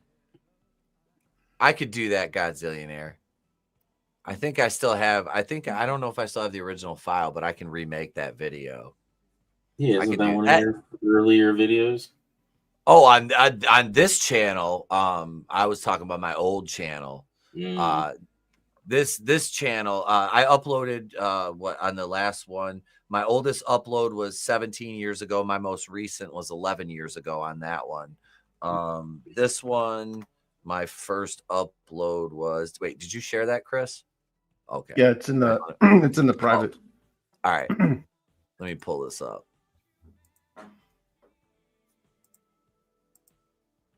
Here we go. God. All that work, and I don't have anything to show for it anymore than these shitty videos. Here we go. Yep.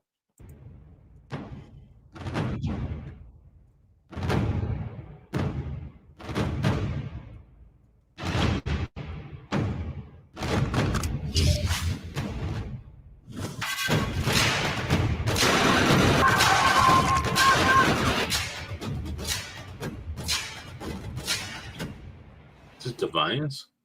Yeah. Yep.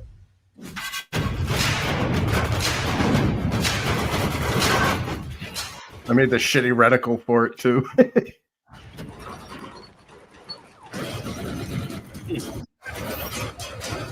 I made this reticle for when you launch the missile. That.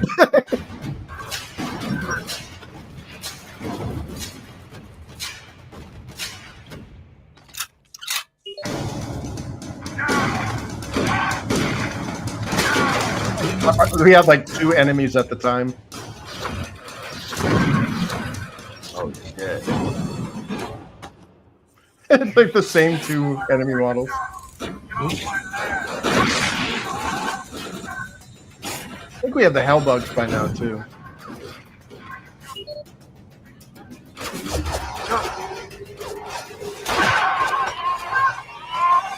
How is he screaming?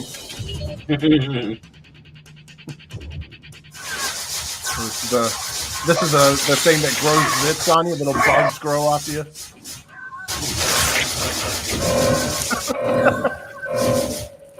Yeah, then here's the Hellbug.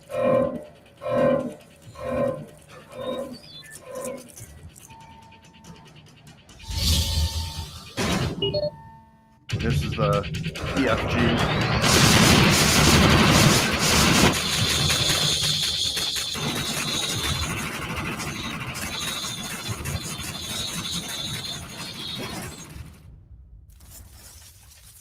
Oh, and here comes the hell do they call that one? The Primarch or whatever? Those are all co-workers.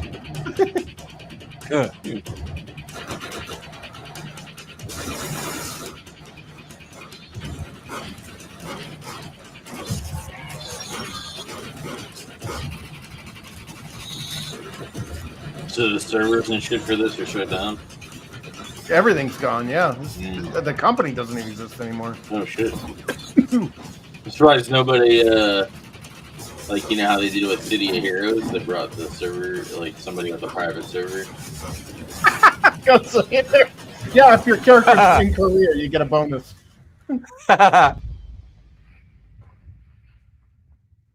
that was that looked pretty dope. Thanks. Yeah, that was so good. Dude, yeah, that was the most mismanaged. Actually, that was the second most mismanaged game studio I ever been to. Like, they're all mismanaged, but like, we had people that were like a hell of a lot more talented and skilled than me being held back by just people that didn't know what the fuck they were doing. And you knew, like, I remember one of the guys said after we were announcing that we were getting laid off, he's like, I should have known something was up when they actually allowed us to do what we were hired to do. Yeah. Yeah, you do get a bonus for misogyny. That's always a bonus. Yeah. God. Yeah, I wasn't always one. This world made me one. The world made me this way. You're a great big fat woman. Hard fuck, man. Goodbye. Yeah. You got me curious over there. I started looking at my stuff. I only got not all my shit's private. Oh, he's got the. I only got like 6 of them anyway. My first one was from 2022. Is it just women crying tied to a radiator in the basement? I said it's private. It's for my own, for my eyes only. Just. Do you see it? Do you see it? Just stupid shit I tried to do. I did one. My first one was something stupid, and then I did a video of me going up the end of my driveway in my baby Jeep, and then I don't know. It's like different thing of trying to do my game, you know, playing my City Heroes, like, you know, like kind of like Draven does, but I don't know how to do it on the thing. I was recording it with my phone. Oh damn! I don't know how to do it without that. I don't know how to do none of this shit. So I was like, well, then why am I download OBS and then do it that way? Yeah, I don't know what none of that. I speak English. I don't know what none of that means. That was English. Yeah, Yeah, just go into Google and type OBS, and then you can get the OBS. Yeah, studio, or and it's pretty easy Streamlabs. to set up. Either or. Yeah, Streamlabs they're all the would same. probably be easier because it's more Wait. streamlined. Wait, why don't you just ask Chris for help, let him explain it, and then get mad at him? Oh, okay. The thing. I'm With the sorry. stuff man. and the stuff things. Yeah, you know what? Forget it. I don't know what none of that means. I don't want to know. I'm fine So- right where I'm at. Are we gonna get some young Etep footage from your very first leaked video from 2006? No, Oh, Bitch. no. yeah, we get to see Angelus is singing Gumby and my shitty video game that doesn't exist anymore. You want to watch my my trailer that I did too? Yes. baby. I'd rather watch that than fucking show mine. My first upload on this channel, incidentally, was April 12th of 2019. I didn't even have a webcam. I was in my truck and talking about, because it was like a trailer reaction to the episode 9 thing. I was going to get pizza, and I set my phone down on my dad. That was the first upload on this channel. It's a little rough because Yeah. I think it was because of the compression or whatever. But yeah, let me share it. Well, in actuality, my first upload on this channel is privated. It was a wrestling promo from IWE from 2017, but this is the first one that's not private.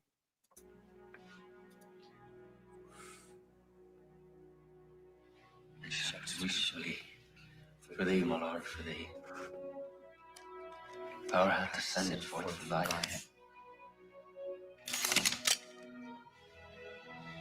That our feet may swiftly carry out thy command. We will flow a river forth unto thee, and teeming with souls shall it ever be. In only Patrick, Filly, Spiritus Sancti.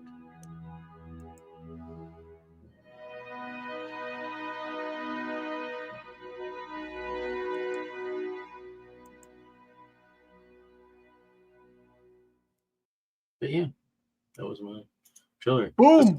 The school was going to use it as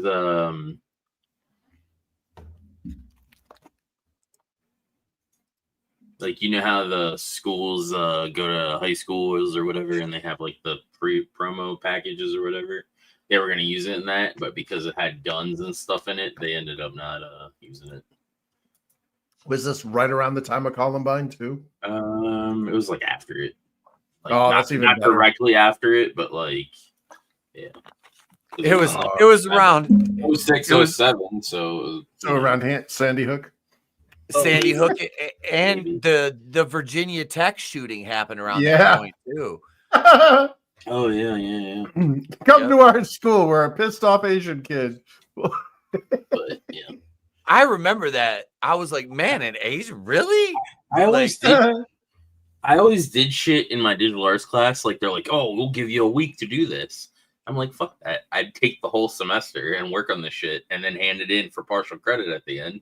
But because it was done so well, and I had so much extra time, I would get almost full credit anyway. Because, you know, so it was like, why fucking, you know what I mean? So, Yeah. why hand a half-ass fucking project in when I can just take my time and get it and do it right?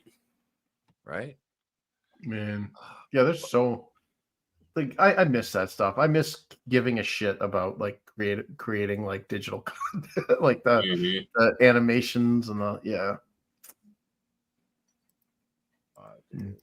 I was never good at that stuff. So I remember like we had to like build it was like for like one of my computer classes, like my sophomore year, we had to do something, and I just made it some fucking like website with a couple different pages. We had to like program it and shit like that. It was very, very basic, but I just remember it was like an Angel Fire type page. You know what I mean? Remember those? Oh shit. Oh yeah. Animated Yeah. GIFs everywhere.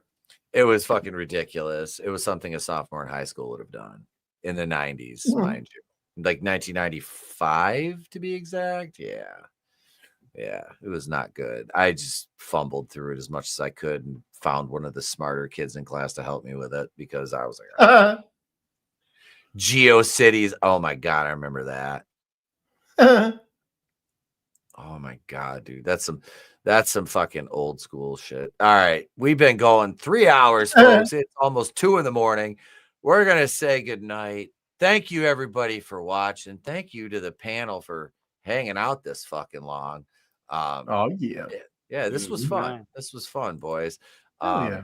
I'll show the guys here my first video, but it's gonna be off air. So Yeah. This bitch. yeah. Hey, But no, that's we'll be Mr. back. Bitch. That's Mr. Bitch to Mr. you, Bitch pal. to you. That's right. That's right. As let's see, I haven't hit end yet. Can I remove Draven? No. We'll see you guys back here live Monday night. Videos next week and more shorts of my cats, apparently, because that's what you want to see. I'm Etep from Wrestling with Horror. We'll catch you guys on the next one. Have a great night, a pleasant tomorrow, and remember, it's always better to burn out than fade.